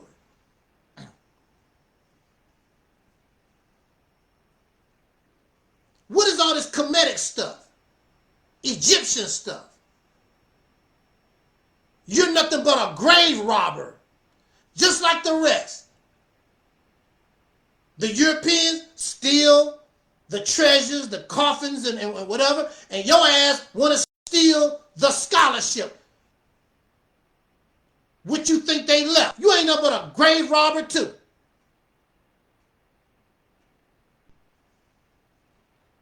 They didn't leave nothing to you. You was right here in America. And Egypt been gone. And then the real descendants, to my knowledge, the real descendants of Egypt are poor. In Egypt, Kevin, right now, they don't mess with them. They are the real descendants. Don't talk about those people. They poor, and they can't feed your sickness. This greatness. Oh, Egypt did this and the Egyptians did that. They can't feed your sickness. You won't even go visit them. I thought they was your brothers and sisters. These people are fake. They confused. They fake. They phony. They're a bunch of scammers. But you don't care because of the fairy tale, because of the bedtime story, because you're immature in the mind and you're not real. And you're not really ready for the struggle, what it takes.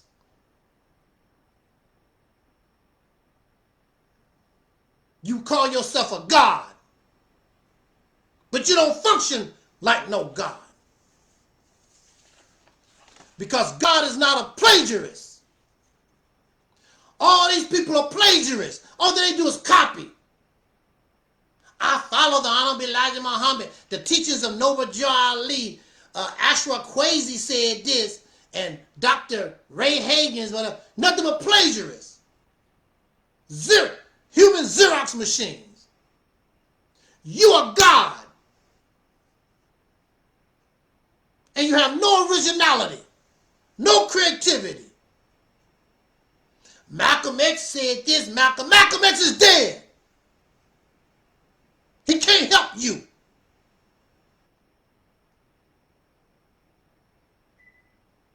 You don't know how to take what Malcolm X taught and make it your own.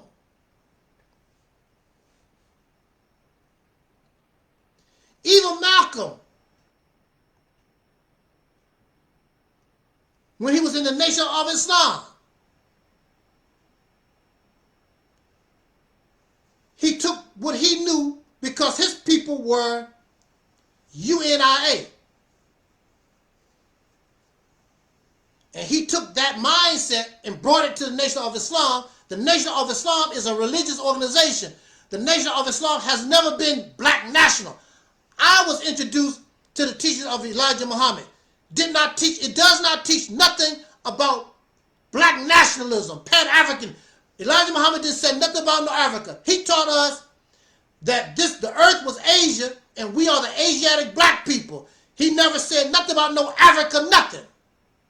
He never taught nothing about black nationalism. The only thing he taught was because we all are oppressed people, because we all are melanated people, we should unite. That's the best you could get out of that. We are the tribe of Shabazz. That's Nation of Islam teaching. Malcolm X did not, or Nation of Islam did not teach that. Pan-Africanism, black nationalism. Malcolm brought some of that and made that, put that into the Nation of Islam message.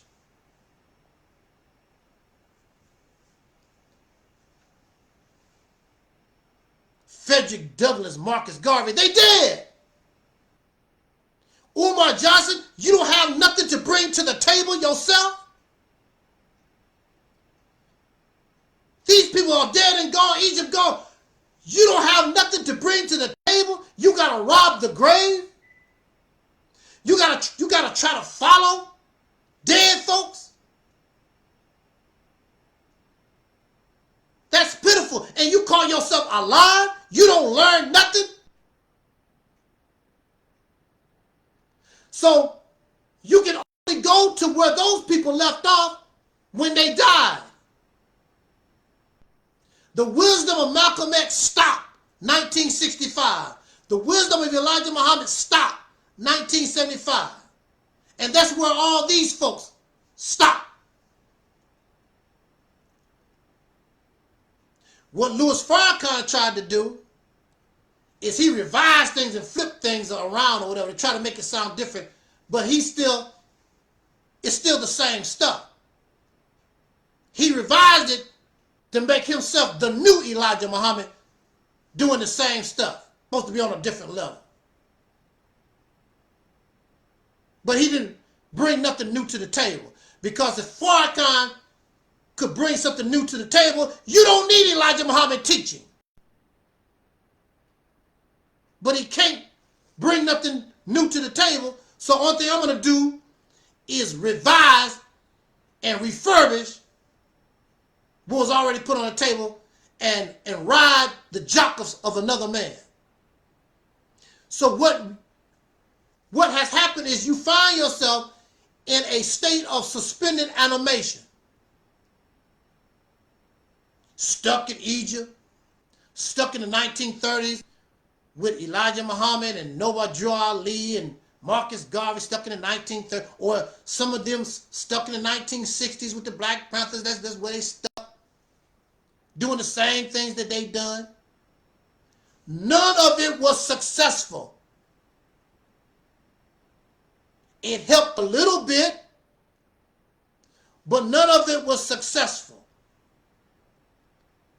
The marching and the boycotting that you learned from Dr. King, that don't work no more.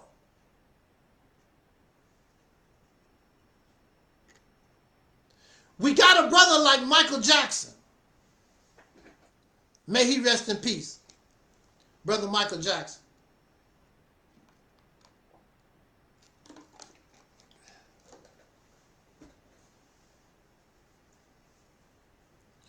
Michael Jackson was an original, but then he wasn't. Michael Jackson was influenced by Fred Astaire, Jackie Wilson, James Brown, and many other artists, even Elvis Presley. Michael Jackson took a little bit of Elvis, took a little bit of Jackie Wilson, a little bit of James Brown. And he studied all kinds of artists. He studied what he saw from the old movies when he was growing up. He studied entertainment, period.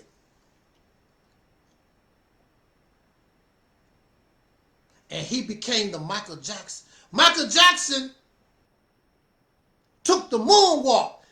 Michael Jackson did not create the moonwalk, but he gave it his own spin. And now the moonwalk, most people know the moonwalk because of Michael Jackson. And there were other people that did the moonwalk before Michael Jackson. But he's Michael Jackson, an original. Michael Jackson's so famous, they say, he's the best known person that humanity knows of next to Jesus. Woo! But he's Michael Jackson. He's not these other people. He's not a Xerox machine. Michael said, and I paraphrase, basically Michael said in an interview about the people that influenced him, but he understood. I want to be like them, but I want to surpass them. I want to be better than them, if that's possible. Any teacher wants their student, any parent wants their student to be better than them. But when you get around black conscious folks, all this blackity black stuff, they tell me, oh, you think you better? You think you smarter than Elijah Muhammad? You think that you smarter than Malcolm X? Huey P. Newton? Dr. King? Noah Joel Lee? You think, Negro please, Negro please. You think you smarter? But the black Messiah,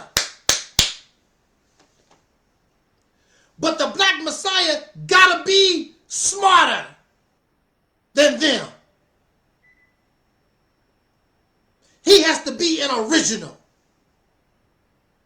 Although influenced. Woo! I think the Holy Ghost hit me, y'all.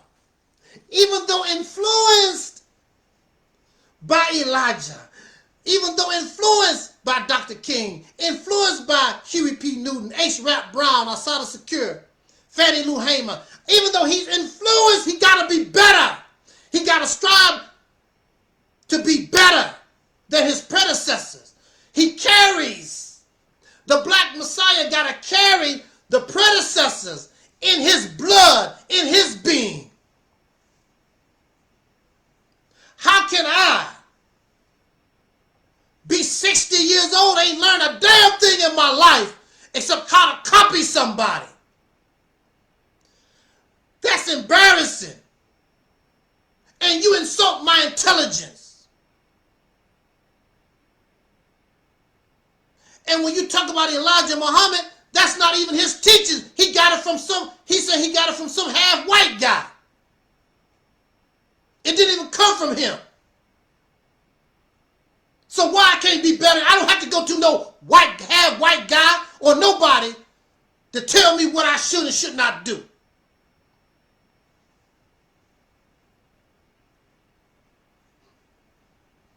They're nothing but human beings. They walk, they talk, they use the bathroom. They make mistakes. They're not perfect.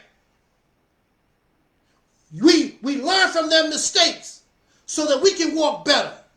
And if we don't solve the problem, we can put the next generation in the driver's seat so they can solve the problem once and for all. Because this slavery has to stop. It has to stop.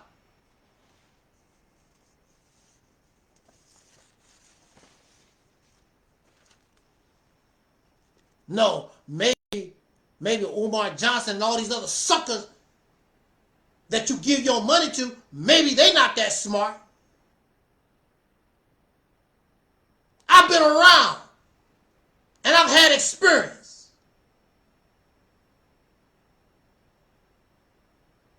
And I know the same type of strategy that I use in order to get out of the crazy house. I know that same strategy will work to get us out of the ultimate crazy house. But you have become comfortable because they give you a pack of cigarettes and a Pepsi soda. That's what they used to give a lot of those guys when I was locked up. Keep them calm. Let you smoke cigarettes, give you a Pepsi soda.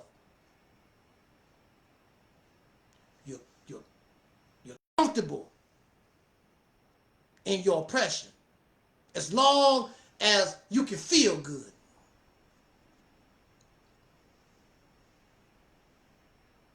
The black Messiah gotta look the way that you want him or her to look. If you have a rat problem, a mice problem in your house, and somebody bring you a white cat, oh, I don't mess with no white cats. Who cares?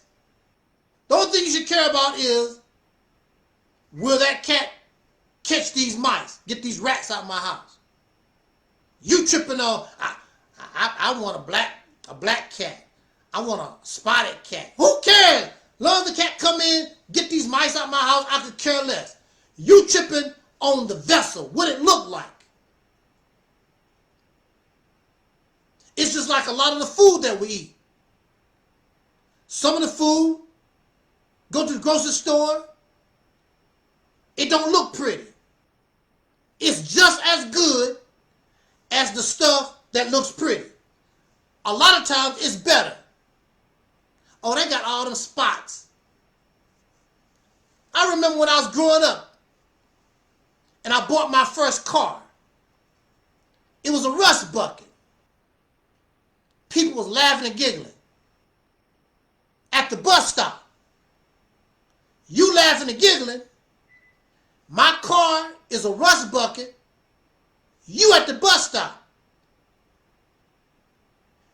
I'm at work. You still on the bus trying to go to work. And then when we get off work, you got to go out in the cold to try to go back home. I get in my car. I'm at home by the time your bus show up. Who cares about what it looked like? As long as that car got me to point A to point B, I could care less that it was a rust bucket. Laughing and giggling. And you're on the bus. You're not mature. That's silly. Silly talk. You'd rather catch the bus than have your own car that can get you put, because the car is ugly. Who you trying to impress? Who y'all trying to impress?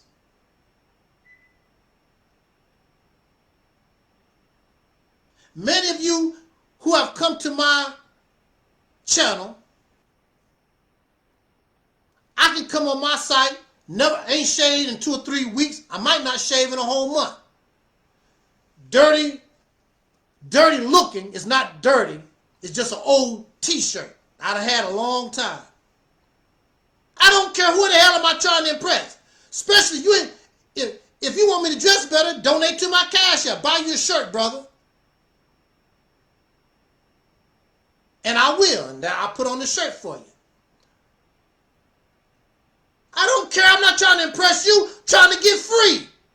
I don't care if that cat got 3 legs. As long as the cat can come in here and get these mice out of my house. Y'all some silly ass people. Silly, childish. When I first got locked up, I had your attitude.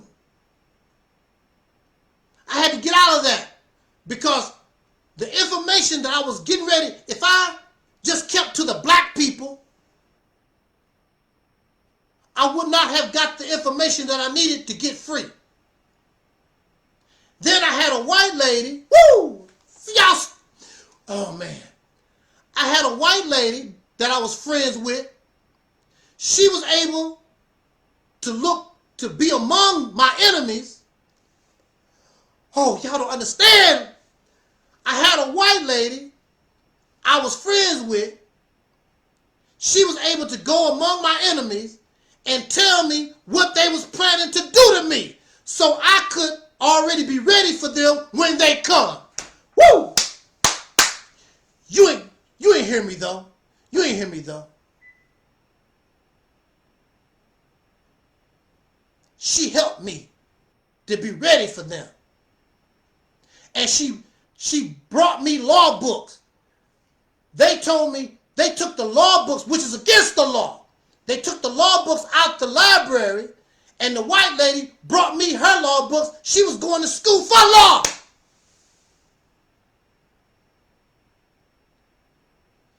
And she brought them. Don't tell them, because I could lose my job. Don't tell them I could lose my job. Here's the law books. They can help you.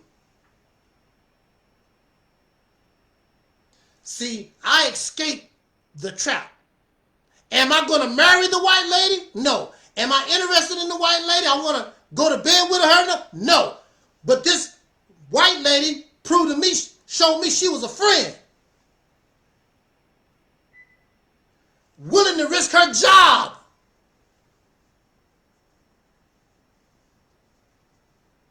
There are many Caucasian people that's not like, you want to put everybody in the same basket. Everybody's not in the same basket.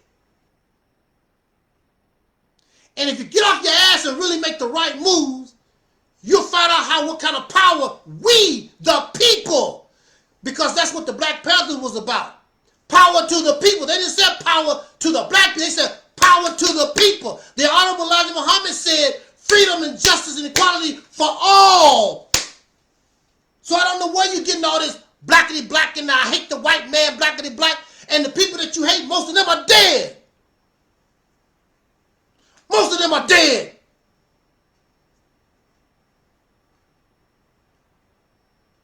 Shout out to our brother in the house, the MD20. And I can say shout out to the MD20. And we had our backs and forths or whatever. I don't care about that type of stuff. You get angry, you get upset, cool off, and you keep trucking. Nobody have time for that silly, ignorant stuff. We are the freemen. We are the foundation of black Americans. We are soul brothers and sisters. We have to start looking out for ourselves. And those who want to roll with us, we roll with them. I don't give a damn who you are. Because I want to get out of jail. Listening to y'all ass, I still be locked up in the crazy house and you're laughing and sniggering and giggling.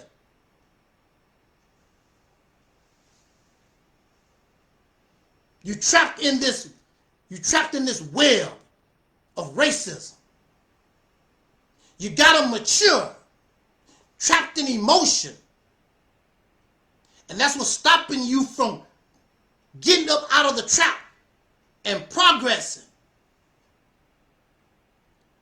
All of us, we start off as single cells, a sperm and an egg. And they come together and begin to evolve and develop. But they're not going to stay the same. They're not going to stay the same as they begin to evolve and develop. They begin to create the different systems for the one organism. We start off the same, but we begin to develop differently. Because I got to become a heart muscle. I got to become the blood. I got to become the brain. I got to become the liver. I got to become the kidney. Whatever. I got to become the bone. And we got to work together in order for this one organism to function. If any of these things are out of place, the one organism dies. Or you suffer from cancer. When some of the cells in the body begins to rebel against life itself. And it eventually will kill the organism. Unless you remove the cancer.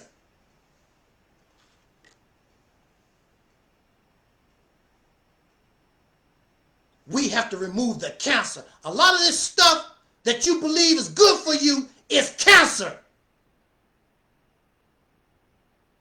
It is not life-giving. If it was life-giving, Angel Snup 7 wouldn't have to talk. I wouldn't have to say nothing. You'd be on your way. And I'll be right there with us. Even if it became violent, let's do it. I done stood all I can stand. I can't stand no more. However you want to do it. You want to do it smart, I'm with you. If you want to do it violently, let's do it. Sick of these people and their oppression. They sickening to me. They disgusting to me. You say it, but you ain't gonna do nothing about it.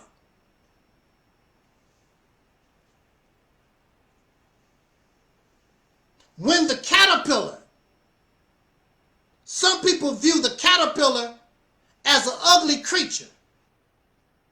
Some caterpillars are pretty, but a lot of folks may view the caterpillar as an ugly little insect.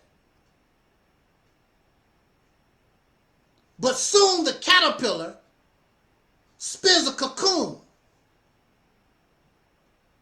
And the whole inside of the animal changes around. And out from the caterpillar comes a butterfly that don't look nothing like the caterpillar. And it can fly. Shout out to Phil Fox. Phil Fox is in the house. Appreciate you.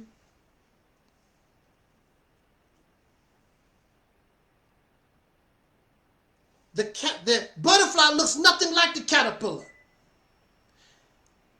Ancient people used to believe that the caterpillar and the butterfly was two separate insects or two separate animals. But they're different. And the butterfly is capable of flight. It went through a metamorphosis. And you wouldn't even know that it was a caterpillar. Have no idea.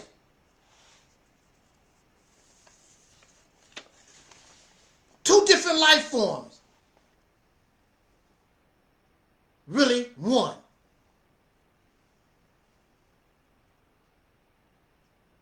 So to reference the Bible, and it talks about the angels. And the angels have wings. This is you. Or this could be you because this is our potential. We are the caterpillar and ugly people in the sight of everybody else. We're ugly. We're just something to use. Something to laugh about. These reality shows and this nasty rap music and the women, the twerking, and we're just a nasty, disgusting caterpillar in the eyes of humanity. Just something to be used. But see, you have the potential like the caterpillar to put a cocoon around yourself. What is the cocoon? The cocoon is to put the right knowledge around yourself. So you can go within and change your cell structure and go through a metamorphosis and come out with wings. Come out like an angel. And the people will see you after your metamorphosis and they will say, you sure those people aren't black American? Are you sure? You sure those people was niggas? Huh. You gonna come out and you won't be identity confused no more. You don't have to sit around here and debate, oh, I'm a Freeman, I'm a Pan-African, I'm an Aboriginal. You don't have to do all that no more. All that will be solved when nature gives you your wings so you can fly and go to the heaven, not only for yourself, but now you are in a position to show the rest of humanity. This is how we're supposed to be. And you don't have to worry about the scholarship and being a teacher. The only thing you got to do is go through your metamorphosis and be the new you. You don't have to teach nothing. Be the example. And the people will come to you how you do that. And you really don't have to go to war with people like Donald Trump. You have to go to war with all these dictators and all these evil-ass, wicked-ass folks. The only thing you got to do is be right. But if they want to get down, you can get down. But see, when humanity wants to get right, there's no weapons they have can harm you.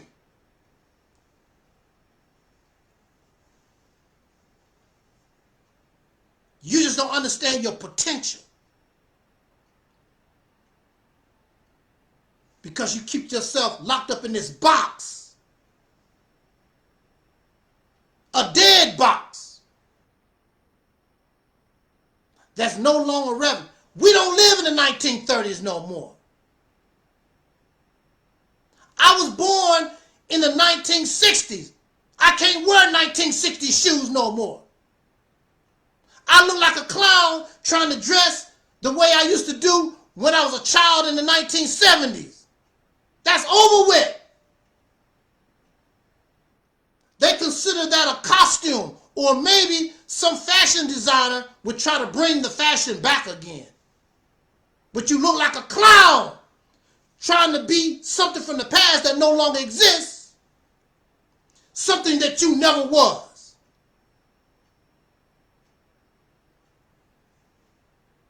I'm Batman.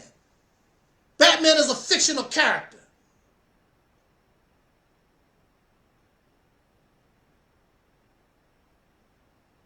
Batman is a fictional character. You can't be Batman. It's a costume. You can't be people in 1930, 5,000 years ago, on an Indian reservation 500,000 years ago. That's not you. You got to be who we are. Those things are part of us, part of your history, but they're not you. That's why Michael became Michael Jackson. He could have easily tried to copy James Brown or Jackie Wilson, whomever. He had to become who he was, how I feel. But he did not never deny those who came before him. You think I'm telling you, oh, don't talk about Kemet. Don't talk about Noble Joe Ali. Don't talk about, I've never said that. And I don't talk that way. I'm saying we need to be who we are. Take from that. But be who you are. We're not those things. Shout out to our brother Eric Bell in the house. Thank all of you for coming here and making this a wonderful Soul Liberation Day. I really didn't feel like coming and talking, but I said to myself, if I never say anything, at least I should do Soul Liberation Day if I can. And so that's the mission. No matter what happens in life, as long as I'm alive, I'm going to try to come and give this Soul Liberation Day message, because Soul Liberation Day was created not only because to celebrate my own celebration from my incarceration, but it's the celebration of us as a people finally getting up out of the grip of this crap that got us messed up.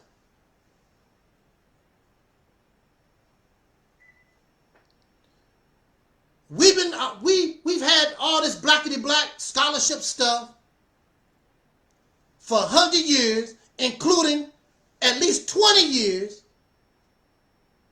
on YouTube, social media. It has done nothing for us. That's not my fault. Why you want to get angry at me? Get upset. Be emotional.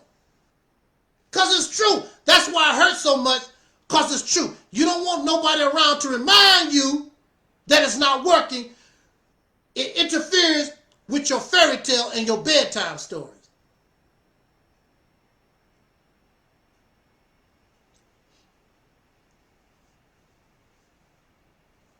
I want to say this in conclusion.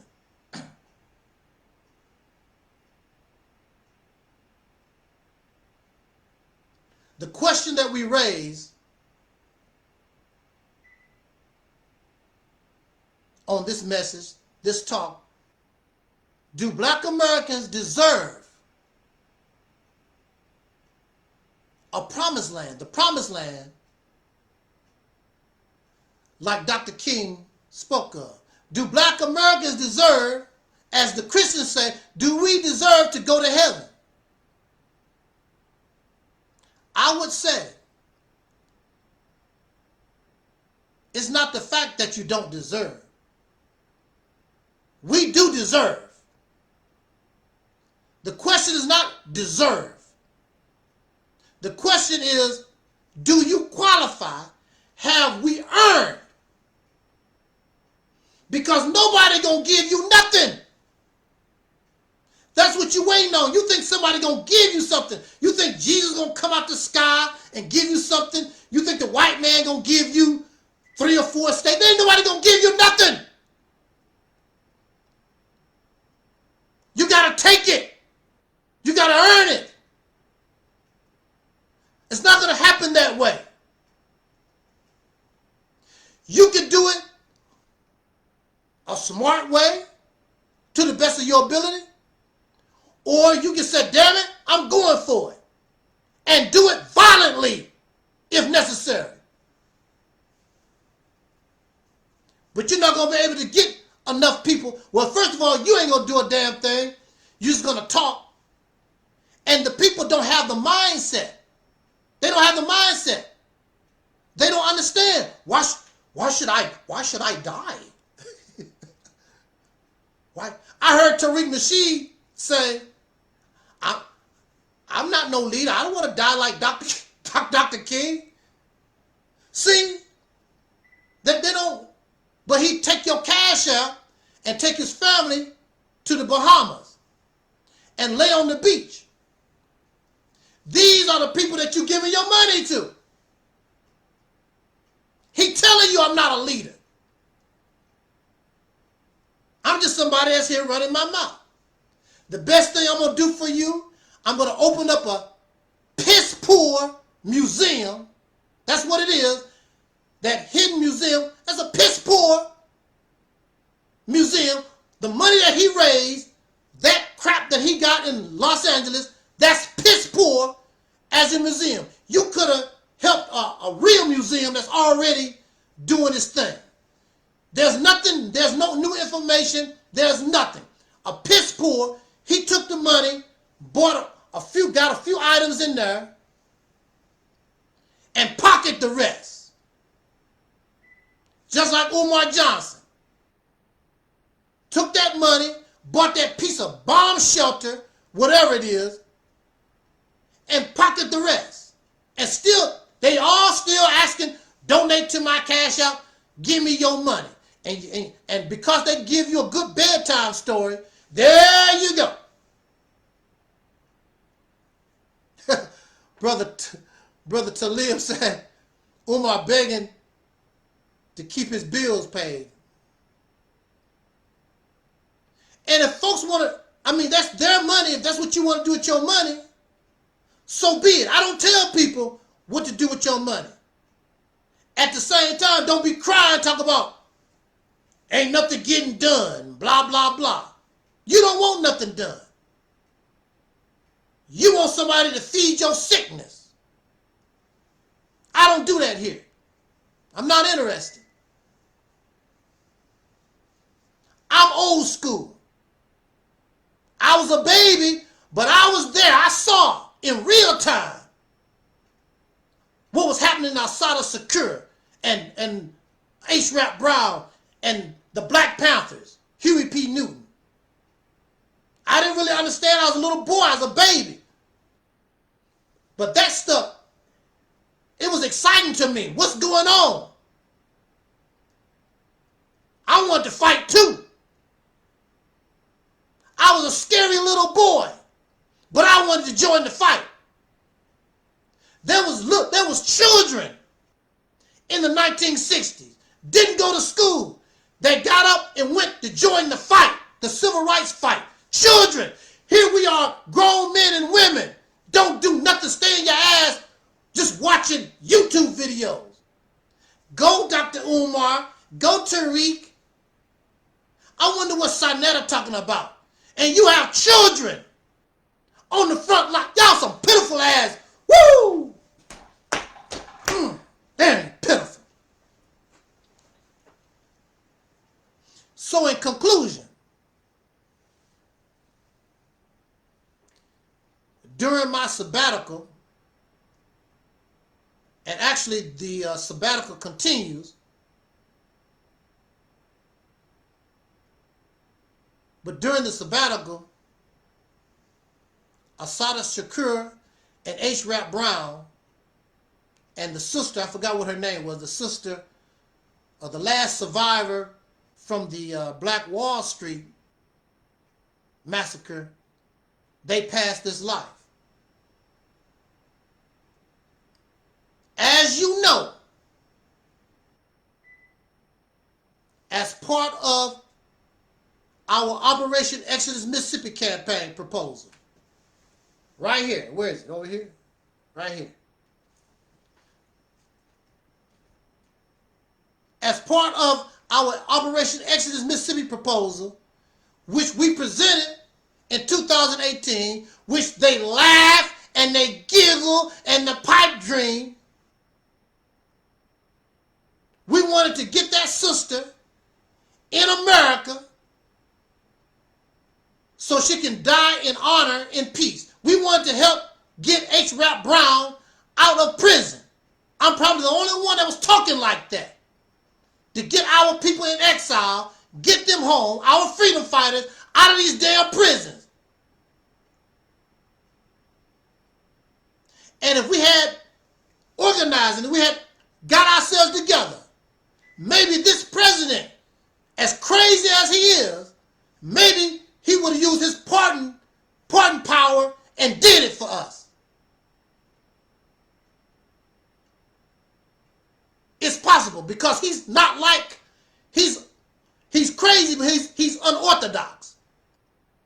And you come to him with the real, he probably, who knows? Only thing he can do is say yes or no. But see, this is 2025. Had we been working on that and Donald Trump come back into office, you don't know, we might have been able to get Sister Assata and H. Rap Brown out of prison. We could at least been able to be in a position to help make things comfortable for them. But when they die, see, we love it when they die. Oh, Assata Shakur, she did this. Oh, the sister, rest with the ancestors, sister. Rest with the ancestors. The lady, I forgot what her name was. Somebody can put in the chat room. The last survivor in the Black Wall Street and H. Y'all fake ass. How much of this Cash App donation went to help support the sister in Cuba? How much of that Cash App money go to help support the brother H. Rap Brown when he was in prison? And he's not the only one. It's other brothers and sisters still in prison, to my knowledge, over 100. Nobody cares about them.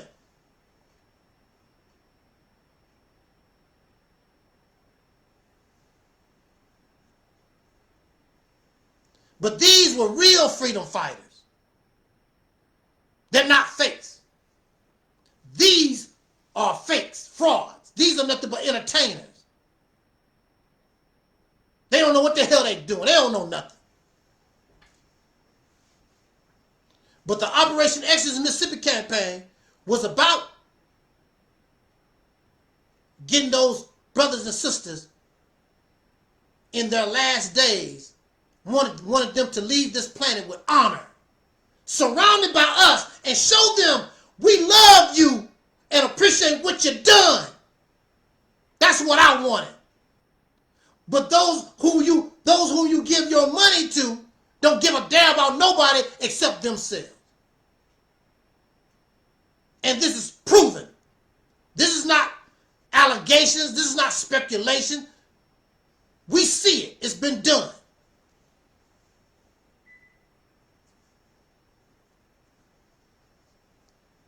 So look, shout out to Almond Delight. Thank you for joining us, Almond. Long time no see. Thank you everyone for coming out. I was trying to live stream on our Realities Temple on Earth Internet Ministry channel, but technical difficulties. I couldn't upload that, so I'm gonna have to,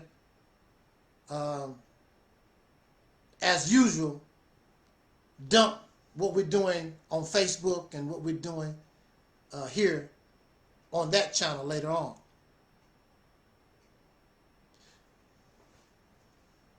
We don't have no shame. We're not embarrassed about ours. Look how the white people came out for Charlie Kirk. They did all this stuff for Charlie Kirk. On the news every day, they want to make monuments. They want to change laws or give a law for Charlie Kirk Day and all that. Ours died. Who spent years in prison, who went into exile for us. We don't do nothing for them. You're not embarrassed. You don't feel no kind of shame. We acted like we love. You don't love nobody except being a comfortable ass Negro slave. You don't like me because I keep it real. You don't like me because I can admit to my mistakes. I can admit to being error. You don't like me because I challenge you on your bullshit. That's why you don't like me. And YouTube and Facebook and all this social media garbage flag me down and terminate me. Because they want to kill the message. Hoping that it don't get a start. Because if people start thinking like me, it's over for them. I'm too smart for their ass. And they know it.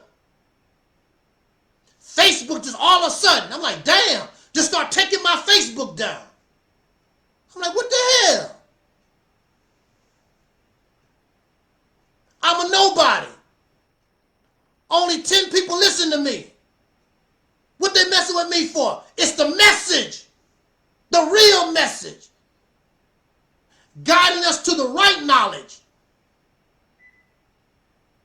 We're not talking from emotion. We know how to play chess with your happy ass. Will you make this move? I'm going to make that move.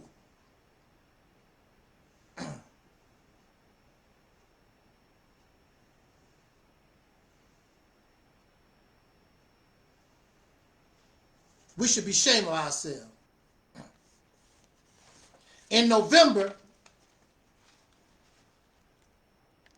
the president that Black Son penis ride,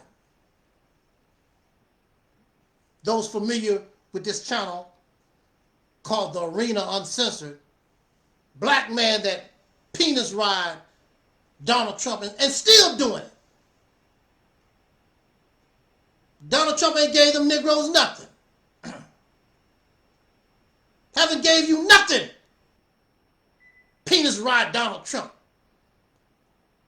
Not a black face in sight. The blackest you gonna get, what is that? Some kind of Indian dude, whatever his damn name is. He's the chief of the FBI or some crap. What kind of president? Donald Trump. going to deny babies and the sick food assistance? What kind of person is this? But he did. And it's acceptable. There was no real outrage. It ain't me. It ain't me. Evil and dirty. I didn't hear nobody, none of our celebrities, none of our preachers and people come out and say, this is wrong. What the hell are you doing? 42 million Americans on SNAP assistance. Men, women, children, families, whatever. And really, that ain't no damn money. Because we know that the biggest recipients of government welfare is corporations, McDonald's, Netflix. Hell, even Elon Musk come over here and get some of it. And you cry because a baby can't get a bag of potato chips. I saw black men on social media happy that single mothers hoping they can't feed their children, so maybe they will sell their bodies for $40. What kind of sick ass nation we live in? These are the same men that would tell you, well, you know, men supposed to protect women and blah, blah, blah, only if the women be their slave. But if you are a man, if I'm a male and I say that my job is to protect women and provide and that type of thing, then that's what I'm supposed to demonstrate. You don't have to sleep with me. You don't have to do a damn thing. That's my job. That's what I said a man supposed to do. So clearly these aren't men. These aren't men.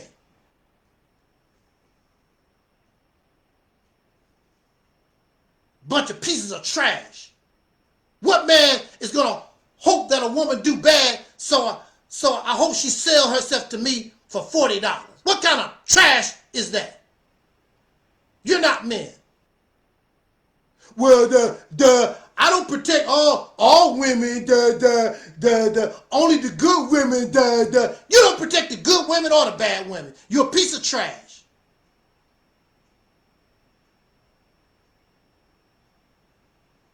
If I'm a Christian and I steal, I make all Christians look bad because I carry the title. It's simple as that. This trash make all men look bad because that's not supposed to be. We were brought up, we were told men supposed to protect women and children.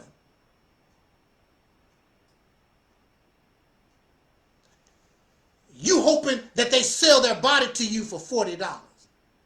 You don't care if children don't eat. Then they talk about the family. We supposed to have, how are we going to have strong families when the men is pieces of trash? You are an example to little boys. They see you and watch you do this.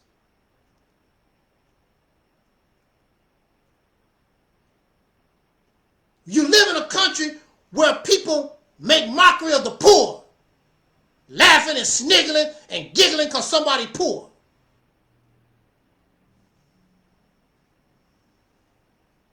I wish that the poor and the middle class could rise up and take all this crap like they did in Russia, like they did, I think, in the Russian Revolution and the French Revolution.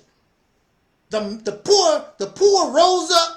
They don't have nothing to lose anyway. They kicked the rich in the ass and took their crap. Unfortunately, they have the same mind of the people that they took out of power and became the oppressor. That's what you don't want to do. You don't want to take somebody out of power just to be like them. So Russia and France is just like what they was back in the day, because the people that took over became like the people that oppressed them. Just like when many of these people are poor or they're middle class and they become wealthy doing whatever they do, rap music or some kind of business or whatever, or the lottery, they look down on poor people. They look down on the neighborhood where they come from. When they could go back to the neighborhood, go back where they come from, ain't nothing wrong with the neighborhood. The problem is it's been denied resources. If you give any place resources, you can make it good. But resources is denied because somebody got to do the work. So we got to keep a certain amount of folks poor and broke so they can do the stuff that a robot can't do. Because slowly but surely, they're trying to put the robots in certain places. And so the face of welfare is single black mothers, which is a damn lie. More Caucasian people are on welfare than black people, period. More people stealing fraud of welfare benefits is Caucasian people. And Donald Trump said in the state of Minnesota, those Somalis from Africa, you know y'all Pan-Africans, your favorite people, the Somalis, they don't learn how to steal welfare benefits. And of course we know about these Nigerian scams that target elderly people, your favorite African folks. And they doing all this scamming and stealing, ain't giving your happy ass nothing. Don't even talk about your Pan-African ass. Silly. But see, again, our Operation Exodus Mississippi proposal, we would have been put in a position, whether the federal government do anything or not, we can take care of our hungry, our poor. Part of the proposal is to get our people off the street. Matter of fact, if you can, it don't make no difference. Get homeless people off the street. Nobody deserves to be suffering on the damn street unless they want to. Selfish, greedy, devil-ass type folks. They smile in your face and fake. That's why you stop talking about keeping it real.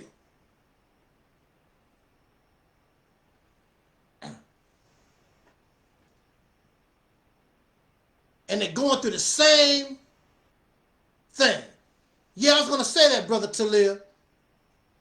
These immigrants, I even watched some of the videos on Instagram. Even some of these Asian people are finding out everything is not what it's cracked up to be. They complain. I seen videos with Asian people complaining about these racist white folks, this MAGA stuff in America. Everybody is beginning to see things for what they are, where black Americans, we already know, we've been living with this bull crap going on 500 years.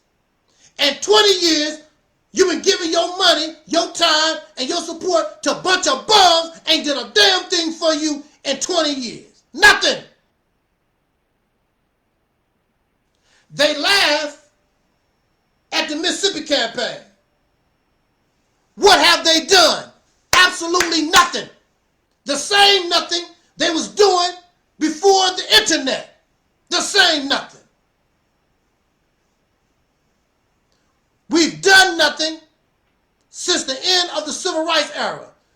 This generation has done nothing since the end of the civil rights era. Absolutely nothing.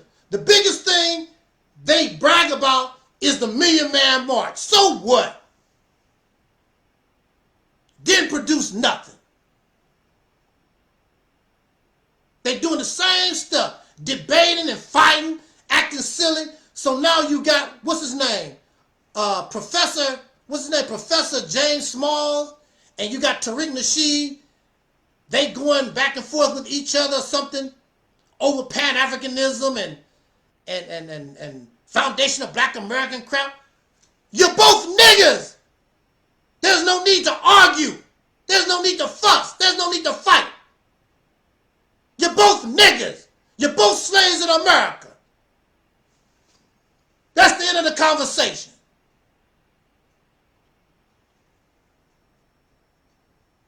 You got black men happy that women can't feed their children.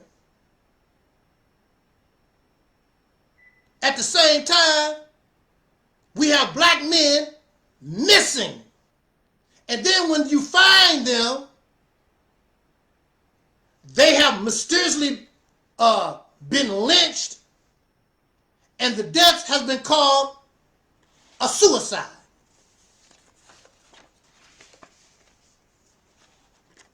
But you so busy worried about a woman cannot feed her children so that you can get some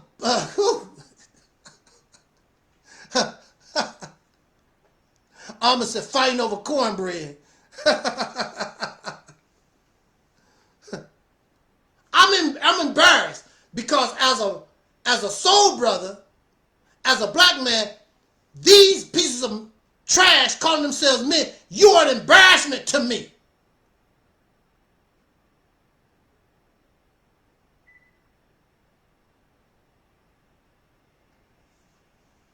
I don't want to see people. I don't care what color of your skin is. I don't want to see nobody homeless. I don't want to see nobody having problems eating. I got to sell my body for $40.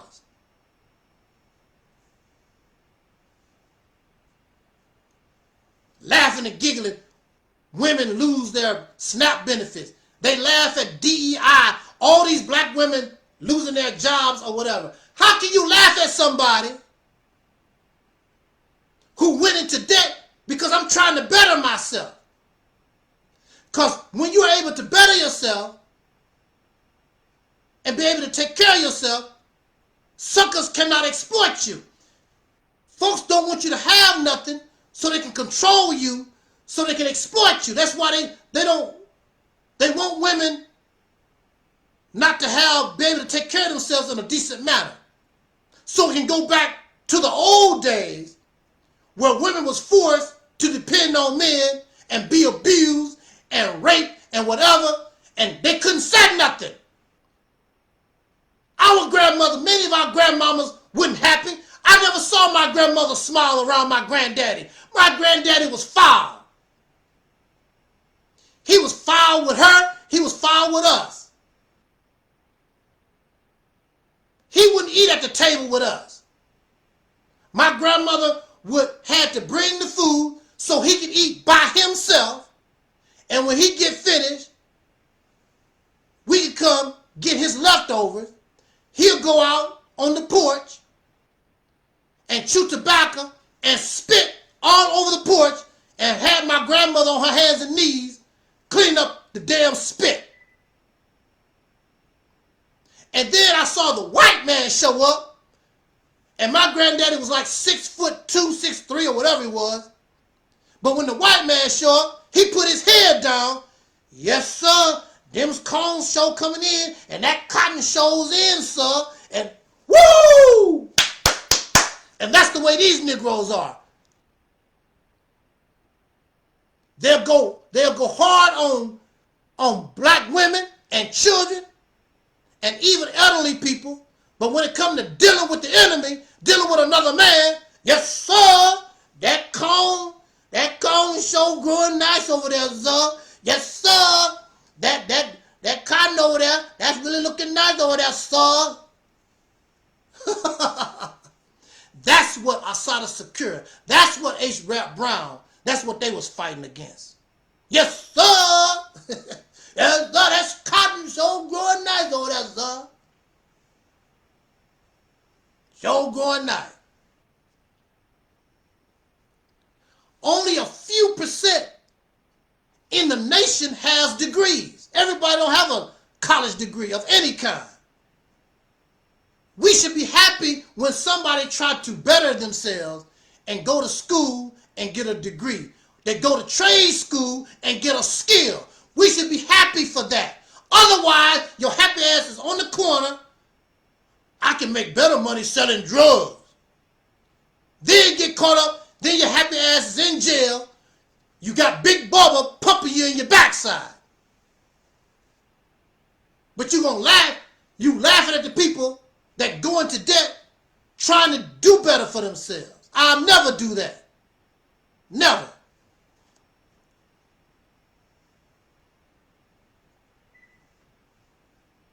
They put drug dealers and pimps, criminal activity, over learning. And we don't inspire the children because the children, most of the parents don't care about education. And then when you do get education, well, you know the teachings of Elijah Muhammad, that's education, the scholarship. That's not education.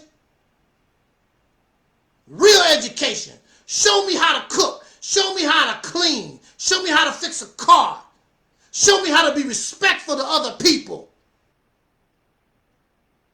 I saw a video. We're going to get out of here.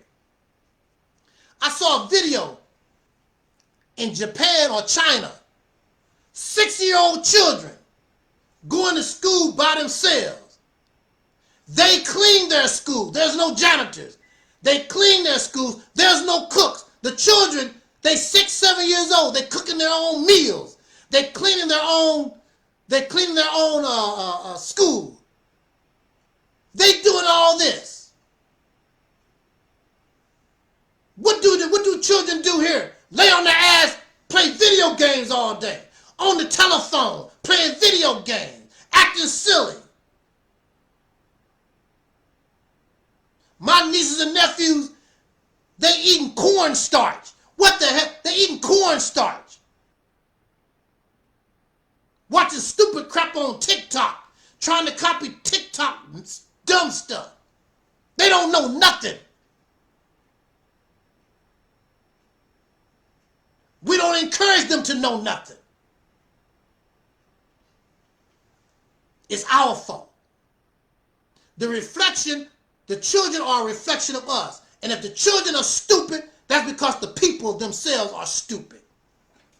So you can't say, I don't understand these children. Well, you don't understand yourself. Do you understand that you stupid? That you idiot?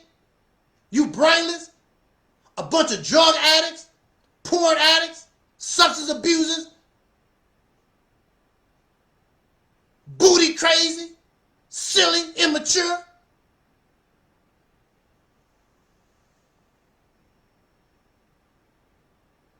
I will say this.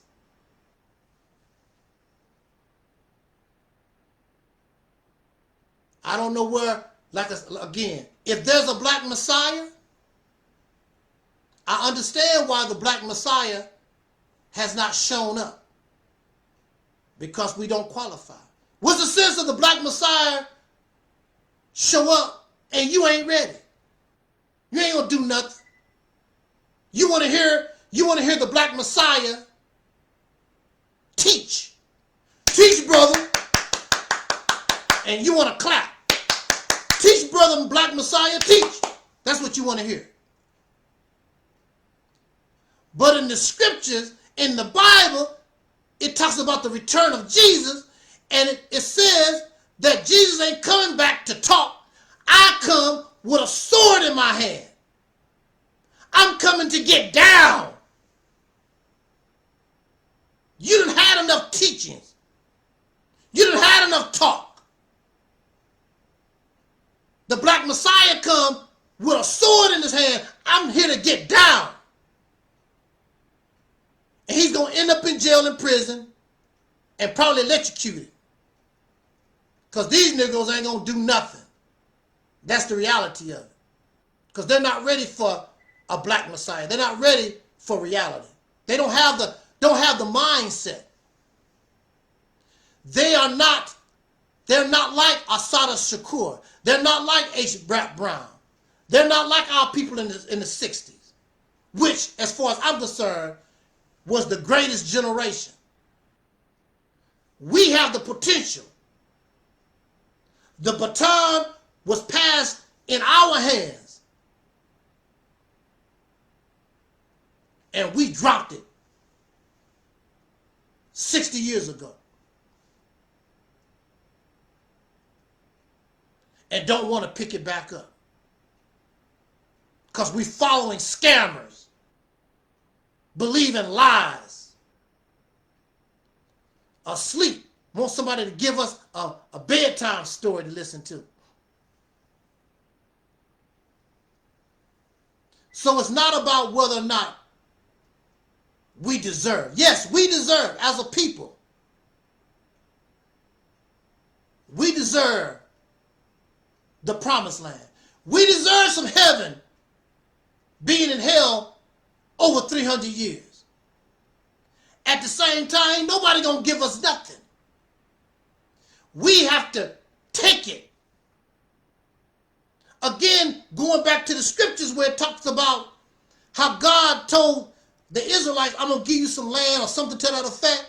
And when they got there, somebody was already on the land. Say, hey, somebody already on the land. I thought God was giving that to us.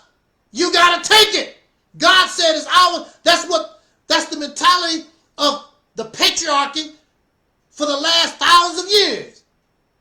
I don't give a damn if somebody already there. I'm gonna take it. I don't suggest that. That's not right. What I suggest is that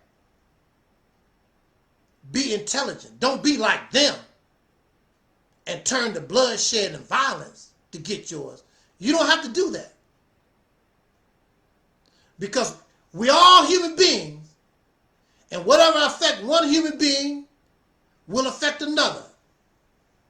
As the COVID-19 epidemic demonstrated. COVID did not give a damn whether you're rich, poor, black, white, baby, it didn't give a damn. It's killing you off. We got to find a way to stop it. It's hurting everybody. Drugs hurt everybody. As long as it hurt black folks, no big deal. Now we got meth, we got all these other drugs in the country. Oh, we're gonna have to start blowing up ships. Boats coming from Venezuela. Because our people are dope fiends. Because all these things affect everybody. We need to go through a metamorphosis. We need to become brand new. So also, I know I'm quoting from the scriptures. This is Sunday. We in church today. But in the scriptures, it talks about the God. And the God said, behold, I make all things new.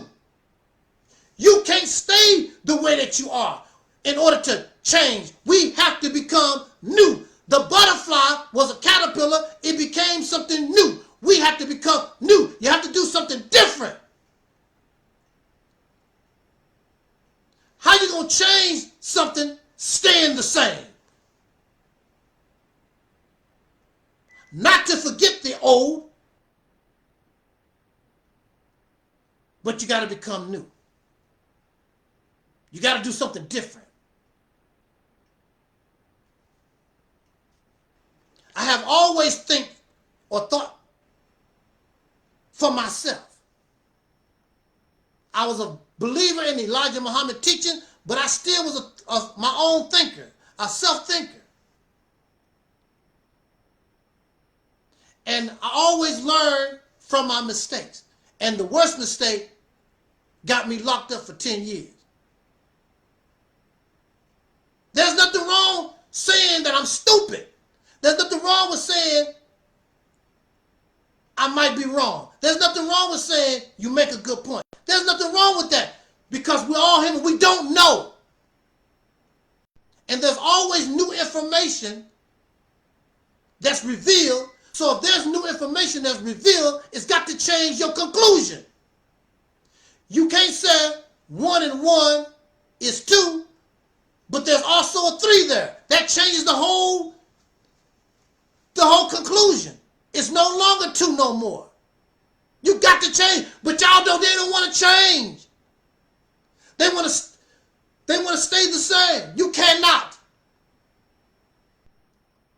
20 years on YouTube. This social media stuff. It does not work. It does not work. That's not my fault. And I thought that we want better. I thought we want to change things. I thought we want to do better. We got to do better. We got to change. We got to earn our wings and become that butterfly. You have the potential. It's not too late.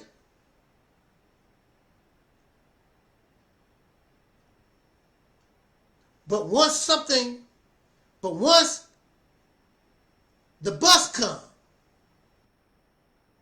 and you're supposed to be there at 7:15, and you don't get there to 7:30, you miss that bus, it's over. Everything is at 7:15, everything is right. Everything is aligned. Everything that you need in order to change yourself and make yourself, take yourself to that next level. Not no pretend. You're going to see you're going to see the substance. Not no talk, feel good, bedtime stories. You will see in real time if you give yourself a chance and break up out of the black matrix. All this race garbage. It's not getting you nowhere. Black people aren't going to unite like that. It's not going to never happen. It hasn't happened in 100 years. It cannot happen when you are caught in this trap. Arguing and fighting. I'm an American. I'm a Kemetic. I'm a Aboriginal. I'm a fool. I'm stupid. Whatever. You deserve better. But nobody's going to give it to us on a silver platter. You're going to have to want it. And if you want it, you're going to have to change. And once you get on that road, once you begin to really understand, you're going to come back to Angel Snub Up 7. Whether I'm living or whether I'm dead, you're going to say, damn, we could have done that long time ago. Because in your heart, you know what Angel Snub Up 7 is saying is right. It's not about my ego. It's not about praising me. Look behind me. I got EnVogue. I got Malcolm X. I don't have a picture of me on the back of the wall. Because it's not about me. Who cares? It's not about me and my ego. It's about solving a problem once and for all. And even Elijah Muhammad said, I don't care who get the credit as long as the job get done. Which they do. They say one thing and do another. People say that. But they want the credit. That's why they don't like the Mississippi campaign. Because they don't want to give me any credit. But they don't have no choice because they know it didn't come from them. And they don't want to even talk about it because it makes them look bad. And if the people gravitate toward that and it actually work, they don't want that to happen. But again, like I said,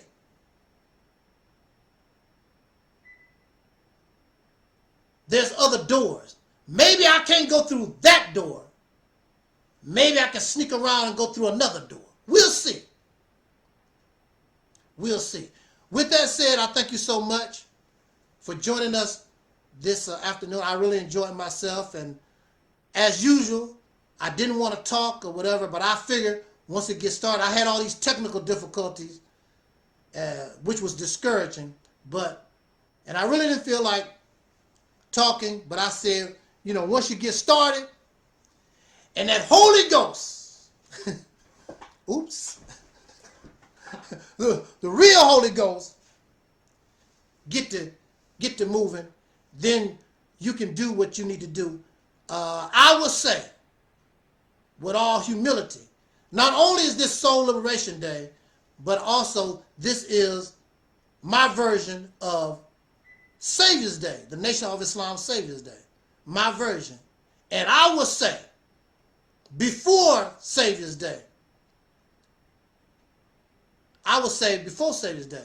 this will be the best message, Savior's Day message, that you will hear for the year.